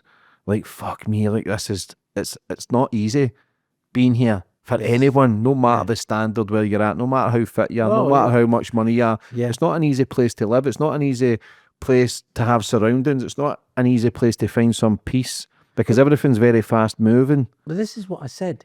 You asked me what are you going to do? I said I want everyone to live in economic freedom. Everyone should have a watch. Everyone should have a car. Everyone should be free to go where they want, do what they want. We don't want restrictions. Why do we want? We weren't born to be restricted. God didn't make us like this. Why should we be born and then go and try and do things, and then we're blocked? Or we can't do this. Oh, because that. Oh, but you have to stay in this city. No, it's not right. None of this. This is why I want to fix everything. I want to get in. I'm a different person to the rest. I'm not interested in me. I don't care about myself. I care about what God is sending me signals. I mean, I want to talk to you about these people I took off the streets of London, if I may. Yeah. But because I got a signal from God that I must help people. And I don't know, when I come to these podcasts, I don't rehearse anything, just to let you know. Yeah, same. There's no notes here. Everything's from the heart here. And this is how I want to be always. So when I do my live shows, I want to do these fantastic live shows. I want real people to turn up and come and see. Okay, it might cost a little bit of money, doesn't matter, but what you're going to gain out of the value of it is a lot of information. And the most important thing, it's all common sense. It's not made up. It's real stuff that you're going to take to your mind and keep it there and think, yeah, he's right. We've got to stand behind this person or do something, because we have to be a collective society, like you said. We don't care about color, creed. Come together, everyone. On this podcast, I beg everybody to come together with us, because the moment they all stand together from all creeds, I don't care about religion. I don't care about the Muslims doing this and the Hindus doing that and the Chinese doing that. Come together as one being. We are all one beings. We're all connected at the end of the day. So if we come together, then we're going to have an amazing life. And if we put people into government, then we have put them in with our vote, a little piece of paper, don't forget, and a little pencil, a fraudulent little pencil into a little crappy box. It gets into a van, and then it stops at another place, then gets into another van, and then gets there, and then finally gets to the clearinghouse. What do you think's happening in between? Not that I want to say it, you know what I'm talking about. But going on to that, when I was running for mayor in the evenings, my journey was like morning. We would get all our information together and stuff and start working out where we're going. We would hit one place. And then once we've hit one place, we would talk to the businesses, knock on doors, and, you chat for people. I had 5-6 people out there. This wasn't a lot, but we managed to collect 7,000 names. Then I was walking in London, and one evening I was coming back from Mayfair, and there was a whole ream of like homeless people on the streets. It was like late at night, 12, 1 o'clock. And I stopped and I started speaking to some, and they were so rude as well. And I said, "Look, can I buy you some food?" And he said, "No, I want money." I said, "Well, what do you want money for?" "I'm going to buy you some food. You need food and shelter, right? Let me try and help you." So as time went by, I made friends with them, and I made friends with about 49 people. I don't know why that number came out. There was 46 men and 3 women. And so I decided that I rang my friends and said, "All your Indian food you've got, give it to me. give me these 49 boxes, leave them outside your place every night. I'll collect them. I used to go all the way back from London to Essex because they're not open in the mornings, right? And the food was fresh. So like I'd go back into London again. And one day I got stopped by the police and they said, "What are you doing, mate?" I said, "I'm just giving these people some food." He said, "No, you're not allowed to do that. It's unhygienic." I said, "What are you talking about? They're on the street. There's more unhygienicness on the street there than there is in my containers, you know." So anyway, I walked away. I didn't want to get into a scuffle with them. Half an hour later, I came back. And then I just don't know, I picked out these 49 people and I said, "Look, this is for you. This is for you." And then it was a ritual for every 3 days. I didn't have time to do all of them, but I started making friends with them. And then I thought, we became so friendly. It was coming up towards the election time and things were a bit more harder. And I just became friends with these people. We just kind of gelled together. And when the election happened and they took me out of the race, I couldn't even run. I had a call from someone, I won't tell you who, but I was told that we've never seen a man like you who's ever received 1.6 million emails. And because all my emails were blocked, and so I couldn't get anything, everything was shut. And I just started crying because I knew if they said, "Where are you in the race?" Because they were all going to vote for me. 1.6 million people in London. And he gets 1 million people that he's given money to. This is a joke. How many votes do you need to become mayor? No, but there's no limit. How does it work? How do you actually become mayor? How does the process work? I'll explain that to you in a second. Let's go. So then, as things went on, this happened, and I know God said to me, "You have to help these people you're speaking to." So I thought, what am I going to do? I'm already feeding them. What else is there for me to do? So I don't know. I had this stupid idea. I woke up one morning. Taxi cabs, black cabs were sponsoring me, their charity thing. They said to me, "Anytime you want to get someone," I said, "I need 7 cars here now." And I said, "Come on, guys, we're going to the council." I won't tell you which one, but they said, "No, we don't want to go." I said, "Don't matter. Get in the bloody car and come, you know." And we have got to go to the council. Reluctantly, they didn't want to come, and they were really dirty and smelly. Honestly, they weren't clean. And I said, "I want you to stand behind me when I go in there. First of all, if we get in there, and I want you to just stand in the line behind me. Just stand behind me and say nothing. Just say nothing, no matter who speaks to you, nothing."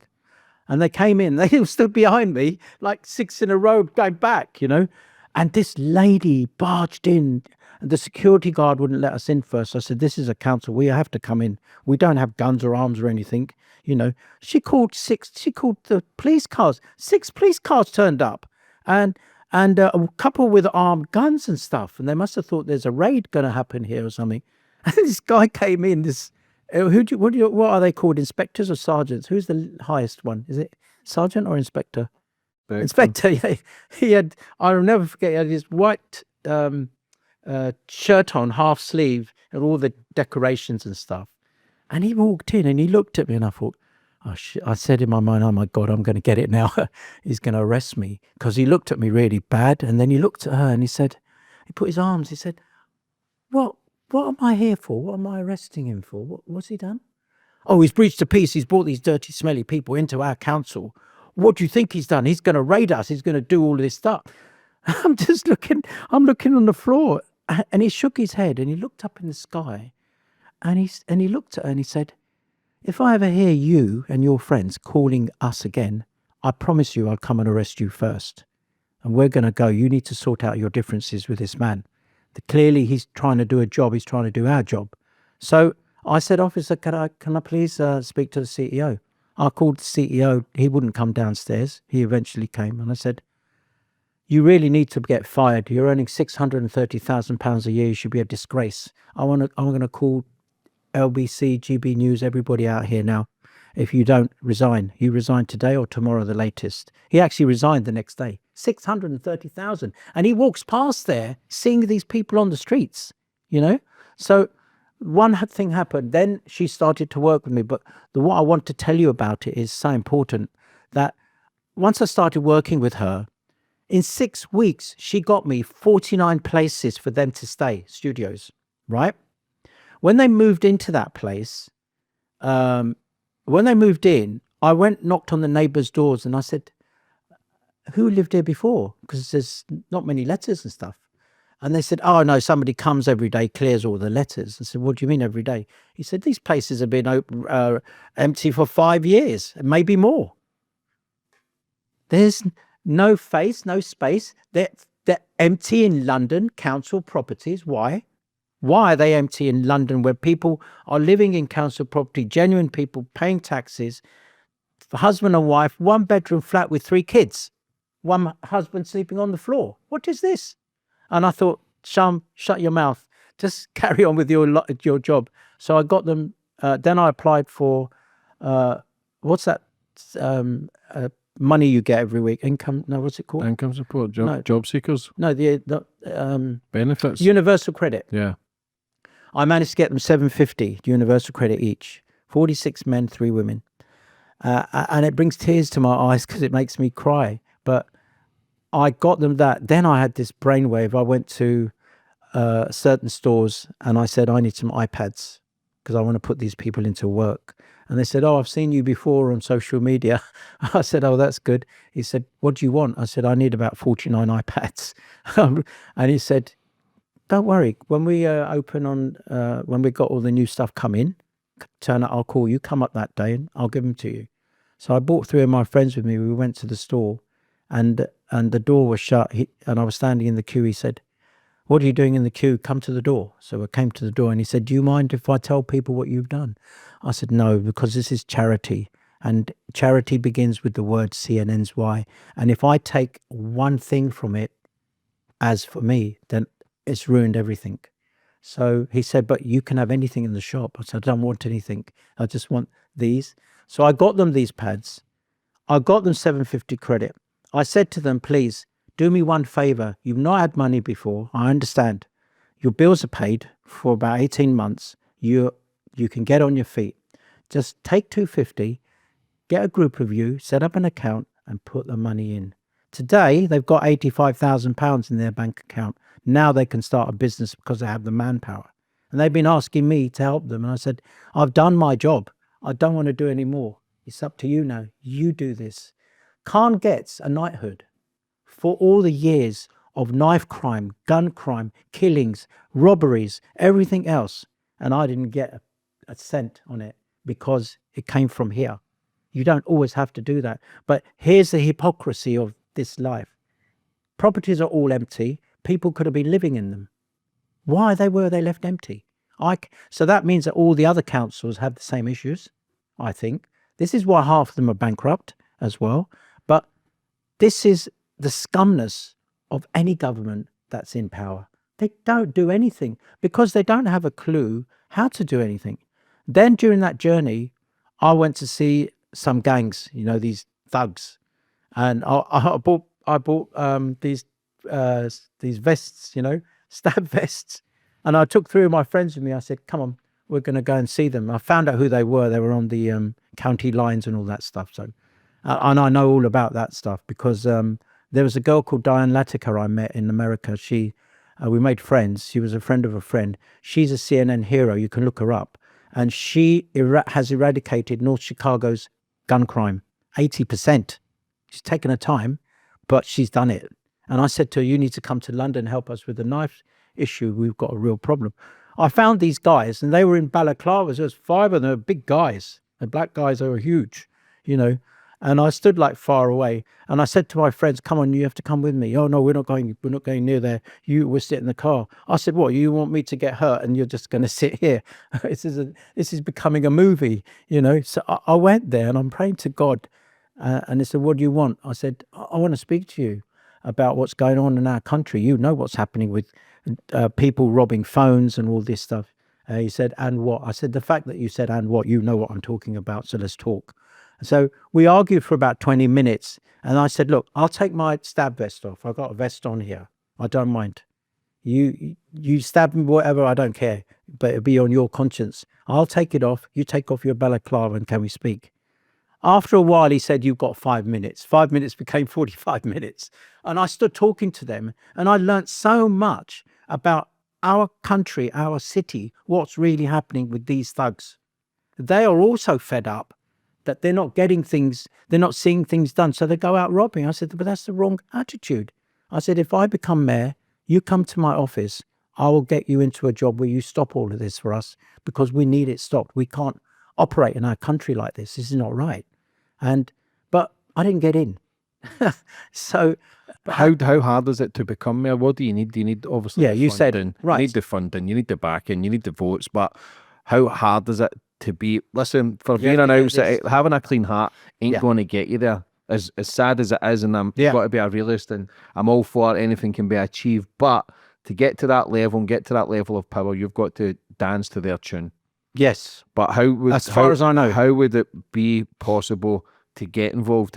What does it take? So it's not votes you need. I mean, it's a very weird system. As I said to you, you just when they announced that the mayor's elections are going to come in May, there's no date. The date was when we were told on March the 12th, right? Here's what happened. On March the 12th, they said, you can now contact the councils and get 6 million. Oh, another thing. They only always show 6 million people in London. There's far more than that. There's always 6 million people. So they're cutting down the numbers for a specific reason, because he can't get in, for example, right? He's been kept in now for the third term. This is his third term. So, and I'm thinking to myself, oh, okay. We went back to the office and we started calling the councils. No, you're not a candidate until the 19th of March. I said, what do you mean? The closing date is the 27th of March. You mean to say we've only got 8 days to collect names? Why weren't we told before about collecting names? Because we were going out, knocking on doors. We weren't collecting any names. They didn't tell us. And then when I found out, we ran like the clappers. The next day, I said, oh no, you need to call in. You can't just get your ladies and gents to call in. We have to know who you are. So I called in on the 19th of March and said, I'm Shyam Batra. I'm running for Mayor of London. They then gave me the paperwork to fill in, and I had to fill it in for every borough, 33 boroughs, not one thing, all 33 boroughs. Oh, you now need the password. We can't give you the password until you give us the paperwork. Give them the paperwork. 2 days go by. Password comes. Get the password. We've now got 4 days to look at 6 million people. Well, we're going to do it looking at 6 million people in 4 days. 27th was the deadline. That's what they did. And they did it for independents, so independents can never get in. It's clever. It's a good, smart idea. Parties already had their stuff a year ago. And this is how corrupt the system is. So when that happens, how do you succeed? You don't. You said there's a system that's closed. Parliament's the same. You're told what to do. I think you've just got to be the best version you can be and try and lead by example.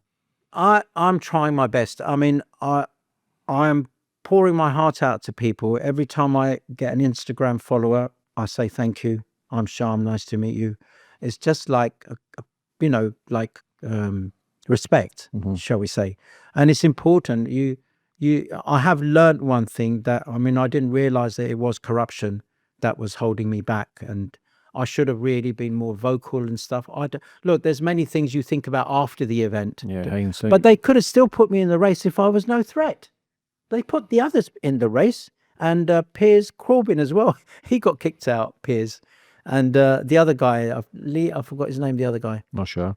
What about do you believe in aliens? I knew you could ask me that question again. Yeah, Don't swear. Yeah, no, do you believe in another force? Do you believe in portals? Because I'm very intrigued by Antarctica. I'm very intrigued by the pyramids and how they're created. There's so many different theories. Everybody just seems all over the place. For me, with the aliens things and other life force, there's just so much technology. There's so many cameras now.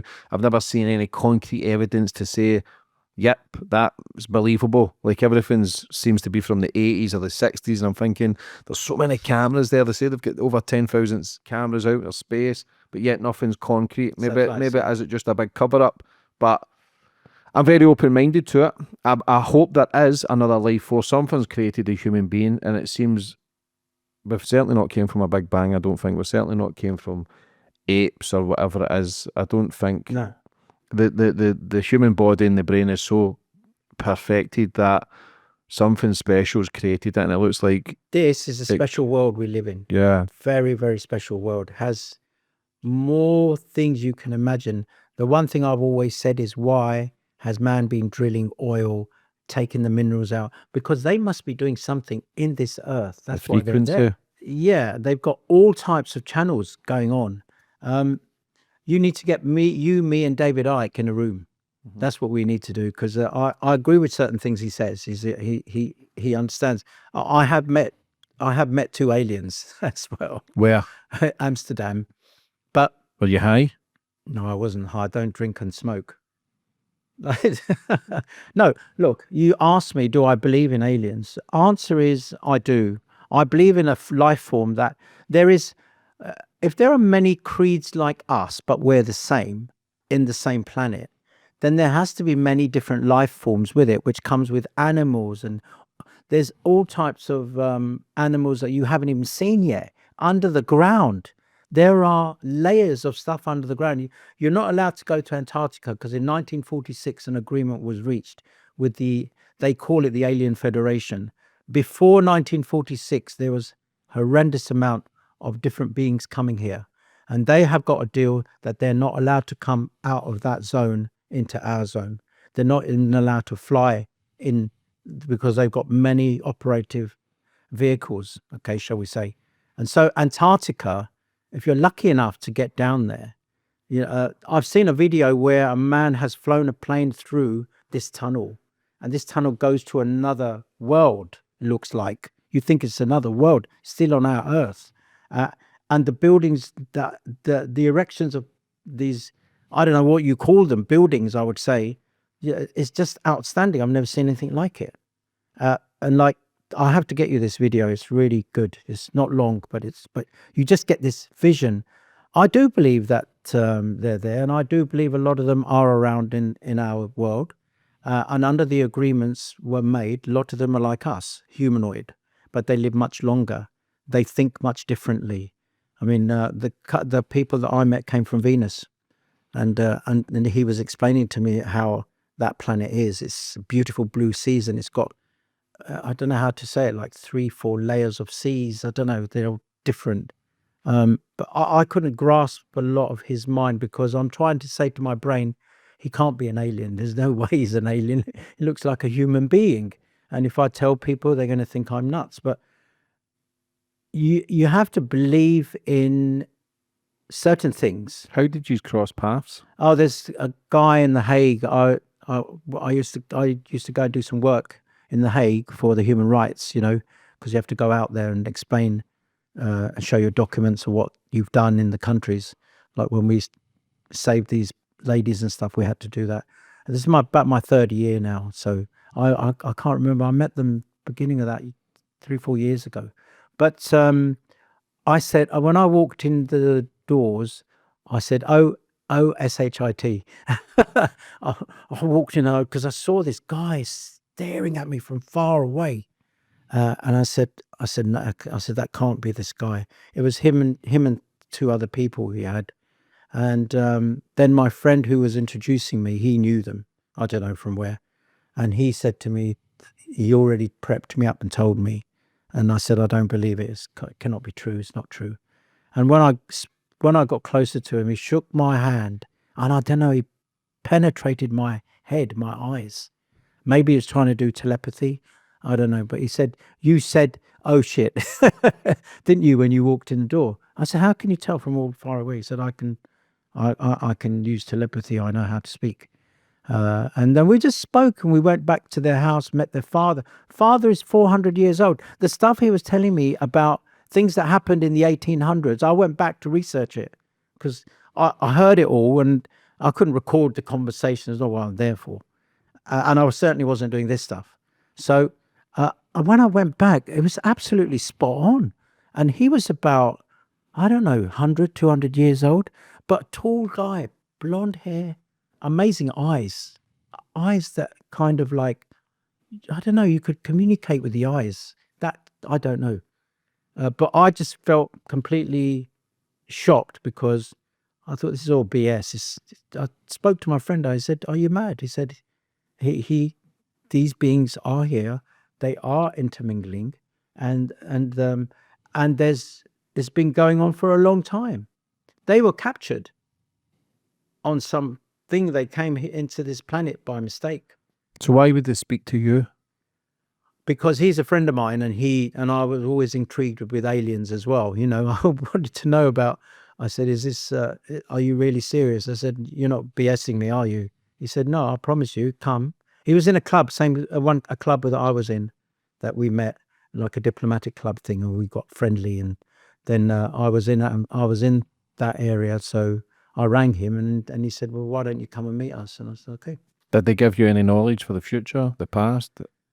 Is there anything you took away from it? I said, "I want to see your world. You must have some pictures like we have. Look." And when, of course, he had a phone then as well. He said, "Well, we just have the visions. They're all in our head and our brain, and we can teleport them out. We can visualize them and see them." So I said, "Okay." I said, "But he said that they were on a mission and they came and they got captured, and so that's what I kind of heard. It wasn't a long time, but it was long enough because there was other things we were talking about, how you integrating into society. It's just like a normal being. It's a normal human being. That's what I saw. I didn't see like 6 arms and 5 thumbs and all that and squeaky eyes. I just saw a normal person, but very, very intelligent, super intelligent. And they've been working with the governments for a long time. What about time travel? I believe in it.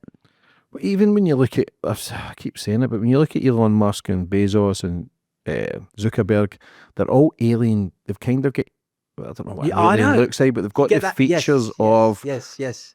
they're other beings. They're kind of, Yeah. I wouldn't say creepy looking, it's a bit harsh, but they look different. Their heads, their eyes, they kind of look, I'm not saying shapeshifters, but they just look like different beings. Now, do they have the intelligence from, maybe they've been here, now I'm just going off key here, but maybe they've been here for thousands of years, but they understand the patterns of how to take control, how to be rich, how to take all the money, because they've clearly become very successful, so they must have the patterns to do so, but they all look similar.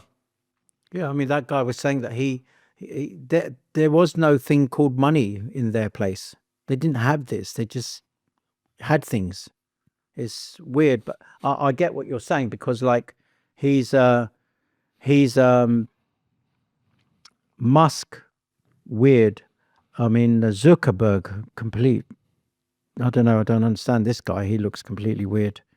But yeah, there is a time travel. I mean, well, there's a book from Trump you've probably seen, The Wonderful World of Time Travel by Baron Trump. Have you seen it? Yeah, his great grandparent who's created the book. Is that Yeah. correct? Or some in relation to him? Well, we don't know if it's true And as it well. shows you the photo and Yeah. it's how it's a Trump relative where he could go back in time Yeah, or travel forward. or travel forward. I mean, there are portals. You need to find them. That if you're tuned in, governments have trained people to time travel. Do you remember Time Tunnel? Do you remember? I don't know. It was probably before your age. There was this program called Tunnel. You used to travel through this tunnel, and you would be in a different zone. I used to watch a program called Quantum Leap, Oh yeah, that's which was a classic. He Yeah. used to end up in a different body. But Yeah. then again, you don't know. I'm very open to it, but I've got to see it with my own eyes to believe it. I've chatted to a time traveler from actually TikTok, and he doesn't come to the table at all. And he's But why the fuck would they be on TikTok though? Do you know what I'm because they're saying? trying to tell people the future. Did you know there's this guy? I forgot his name. You know the World Cup, was it on last year? Yeah, And you yeah. remember the young boy that scored the goals? He said that he was gonna. Showed the pictures, going to score the goals and everything, and it was him. Is And that the Spanish boy? 16? yeah, young kid, yeah. And they won, didn't they? They beat England in the final. Yeah, yeah. And there was another guy that he predicted, the tennis player, Serbian. Djokovic would not get any sets against this young boy. He got no sets. I told my friends, I went and put money on it and got $5 grand, $6 grand out of it. But is that the power of the mind and the law of attraction and the secret comes into play then instead of time travel? People can always look at it that way because I've got an inner belief. Lewis Hamilton believed he was going to win the Formula One. Gaz always knew he was going to be a football player and play for Newcastle. Like, you listen to these people, Floyd Mayweather's, they've always got that belief to be world champions. Or do we believe that we have this sense in our minds? Because I do see things and they happen sometimes. Yeah, we are telepathic though. We should be able to communicate without opening our mouth. We should be able to speak to someone in China by just the thought of phone, because having the thought of thinking about that person and then the phone, we are vibrational beings. We are telepathic, but we don't tune into the brain enough because there's so much static. Sunday I was thinking of someone and they called me straight away. And I just said, I just thought of you, that I'm going to give you a call. And you just ring me. How's that possible? That we do have our psychic senses. We need to open them up. A child in a woman's stomach. I don't know if you know this. I met a professor in an Eastern European country. This guy was amazing. What happened was with him, he used to pick up the children that the mothers left at the doorstep of the hospitals and they fled. And he would fly from one end to the other, and the nurses and stuff knew him. They knew what he was doing. So he said to me that when the child is in the woman's stomach, the child is only wanting to communicate with you, the mother. They want to communicate with the mum. They're not saying, I want food. They're saying, can you talk with me, with their mind to theirs, because it's in their stomach, right? And the mother doesn't understand. The mother says, what's he talking about? He probably wants chocolate. I feel like getting chocolate. Can you go and get some chocolate? And they think like that. But he said to me before that the child is communicating with the mum. All the child wants to do is to send messages to the mother. The mother gets the messages and then sends them back from her mind to his. Telepathy, right? When the child is born, it has 89 more days to get superpowers, because kids have all these powers, what you can think of, like the movies why have they made these type of movies? You tell me. It can't be a man's brain just thinking, oh, let's set up marble today. Some things must have happened for them to have done it, or they must have done research on it. But the child, that's why babies are so important. 89 days you have to channel whatever that child can do. Could be flying, could be mathematics, could be anything. I don't know.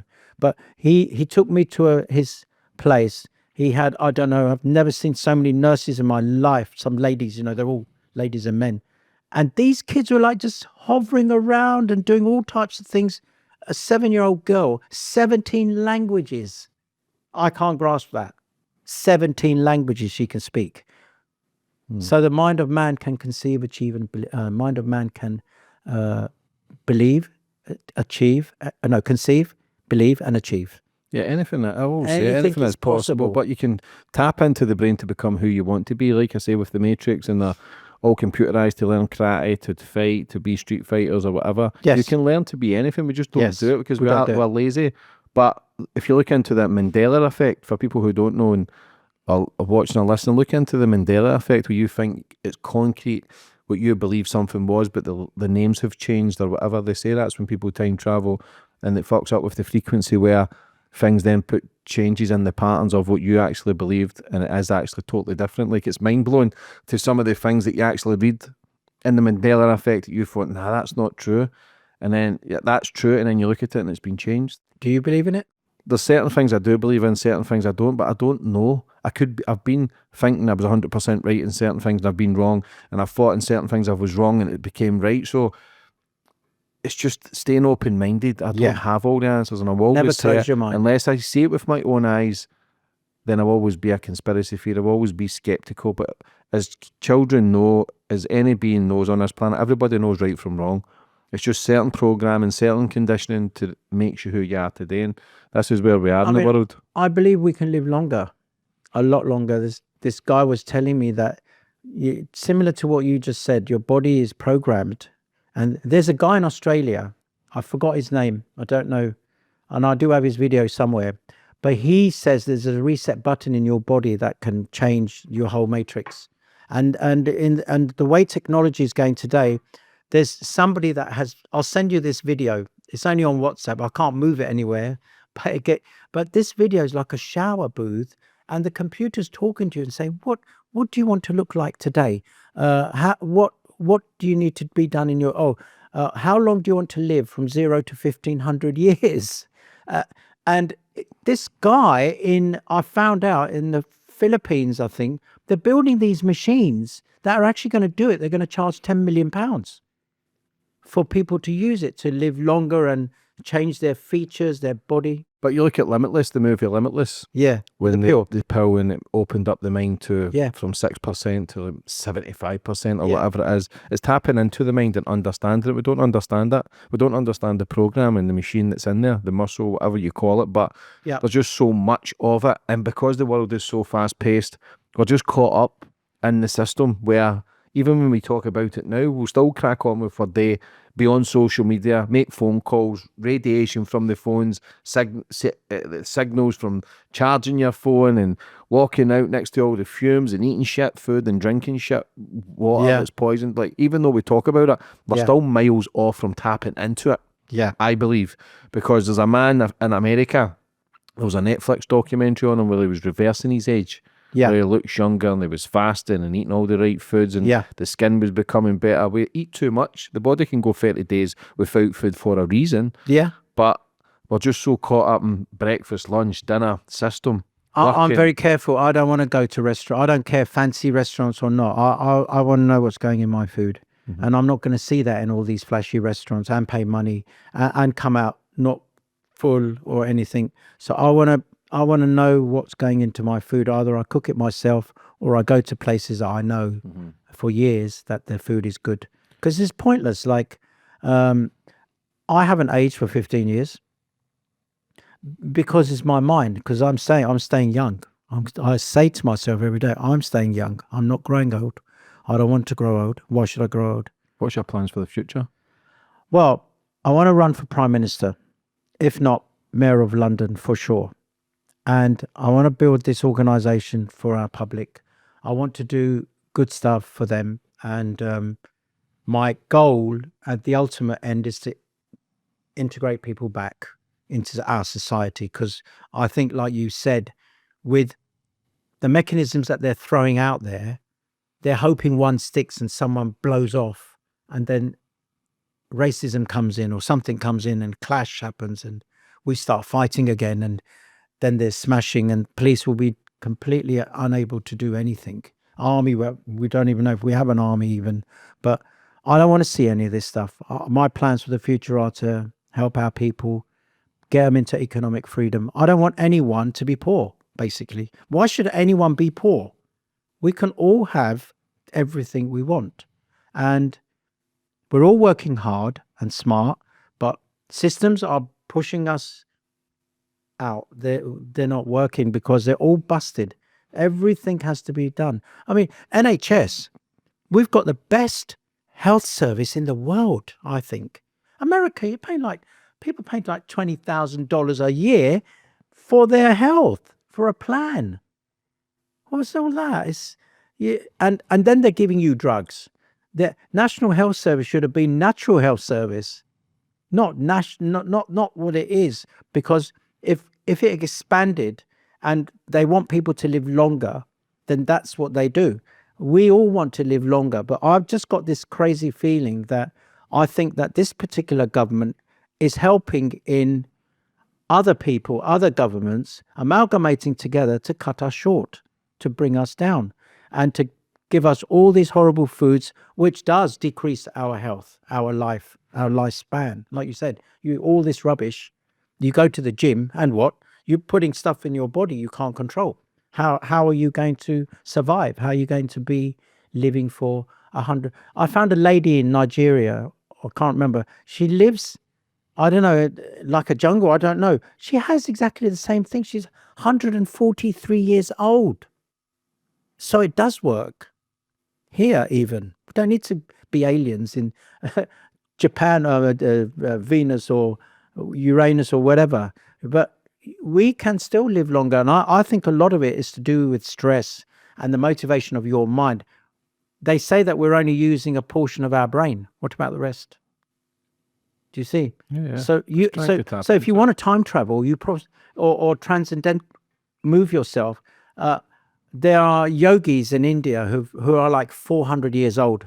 You wouldn't be able to tell how old they are. There's always yogis who also go into a meditative state where they actually take their own life. Yeah. Sadhguru was, I think his wife done it, where she agreed that she was going to leave the planet. Yeah. Went into a meditation and took her own life. Like, it is mad. And I believe in like astral travel and all Astral these projection, and yeah. all these other stuff. I mean, like, I'm it might sound crazy for people, but just look into it. Like, even when you dream, and like I said earlier, deja vu, like something. I don't have the answers. That's the thing about it. I can only research and look into things, but then I forget about it, and then I'll look into it again. Life is just too busy. It's too fast paced. I do believe you can reverse your age. I do believe they have the cures and from plants and all the other stuff to then help you live longer. But we are living longer if you look at from 100 years ago, 200 years ago, 300 years ago. We are getting older, but I think just now, the last 10, 20 years, we're declining with age. I think it's coming down to and all the stuff 60s that's and being 70s. thrown in the sky is not helping us at all. All these chemtrails. I've seen the skies are so beautiful, and then suddenly you've got this crap, all these thick lines everywhere, and you can kind of feel in the air what's really happening. Why are they doing this? Is again, they're saying that our world is overpopulated. It is not overpopulated. It's a world. It's like, it's so big. When I fly out of England, across England, there's just nothing there. It's all greenery and stuff. What is this about overpopulating? Oh, it's the other thing we haven't talked about, immigration. Immigration, illegal immigration we've done. Yeah, we spoke about that. Yeah, but I mean, like, doing this, I'm with you on this, bringing people here that got the skills. There's a guy I know, he became a heart surgeon. He started working at the heart hospital in near Fulham. I've forgotten the name. But he said, Shyam, I can't stay here. I'm getting like 70 grand a year. Australia's offering me 300,000 for my expertise work in the heart. Why do I need to stay here and suffer and pay 40% tax and 16% national insurance? What am I gaining out of it? You know? And I said, but you've gained 6 years of National Health Service for free. They've given you the education that now you're going to take that somewhere else to another country. He said, but look at our country. It's a mess. I don't want to bring my kids up here. He's British, English, you know? And see, you got to have a mindset. You got to think about Trump. Why is he doing the tariffs thing? Yeah. I've always said to people, like when I do these international shows, they go after Musk, they go after Trump. I said, look, it's their country. They do what they want in their country. You shouldn't tell them what to do or think about why they should do it. It's their country, their business. If he wants to go that route to charge the world, that's his business. It's not our business. And people should leave us alone in our country to do our business when that happens. But unfortunately, we don't have smart people in our government. If we did, then we would be, I mean, I've never seen, I've said before many times, this is the weakest government I've ever seen. And we've had weak governments all the way along since we started. We've had just weakness. There's no backbone, you know. Like you said, the welfare state. Why is it still here? Stop it. It will force people to work. We have to get our workers working. Why are we looking outside? And when they come here, we complain that they're immigrants. You see, how do you balance the books? You know, you want to. I want to. When I said I want to let people live in economic freedom, if I was Prime Minister, I have the opportunity. Even as Mayor of London, I already had a plan set up with 3 hedge funds to pay off people's mortgages in less than 4 years, because I would have run out of the country with a group of people, top people, and gone and got business from all over the place. Forget Brexit. It's a waste of time now. That ship has sailed. You know, I would run everywhere in the world and go and see the top people, bring them over to us. Come and work with us. Let's start an alliance together, a team of work, you know, everyone gets, and then my goal was to pay their mortgages off on their birthdays. Just pay them off. We've got the money. We can do this. What is it? Brunei. Sultan of Brunei, he doesn't have a mortgage. It's illegal. Everyone owns a home. They've got millions, all of them. Why are we living in weakness? You have to come here today, do a podcast, get paid by your sponsors, whatever. I've come here for free, whatever. Doesn't matter. The point is that we're not generating. We've got amazing people here. We should be building our own cars. Why are we not going into space? Why are we not flying rockets in the air? Because we have a government and a history of governments who are relaxed, who are incapable, and are being run by someone. You go to if I get in the Houses of Parliament, I promise you this: I will be the same guy. I'm not changing for nobody. How can people get in contact with you? What's your social medias and stuff? Shyam Batra for Mayor, SHYAM BATRA, number 4 Mayor. It's on TikTok, and X is at SBatra Official. So, but people can get in touch with me. Please do, because I'm always open. I'm an open book. How are you feeling today? Happy. I'm good. I'm pleased. I've been waiting for you to contact me. He's kept me on suspense. Now I rang Liam. I said, he's not calling me back. He said, give it time, mate. Give it time. Yeah, we are. When I say we are busy, we are busy. We're all over the world, like. But you're doing a great job. I do want to push my town hall shows. I want, as soon as we launch them, I just want a maximum of 500 people, max. Even if it's less, it's fine.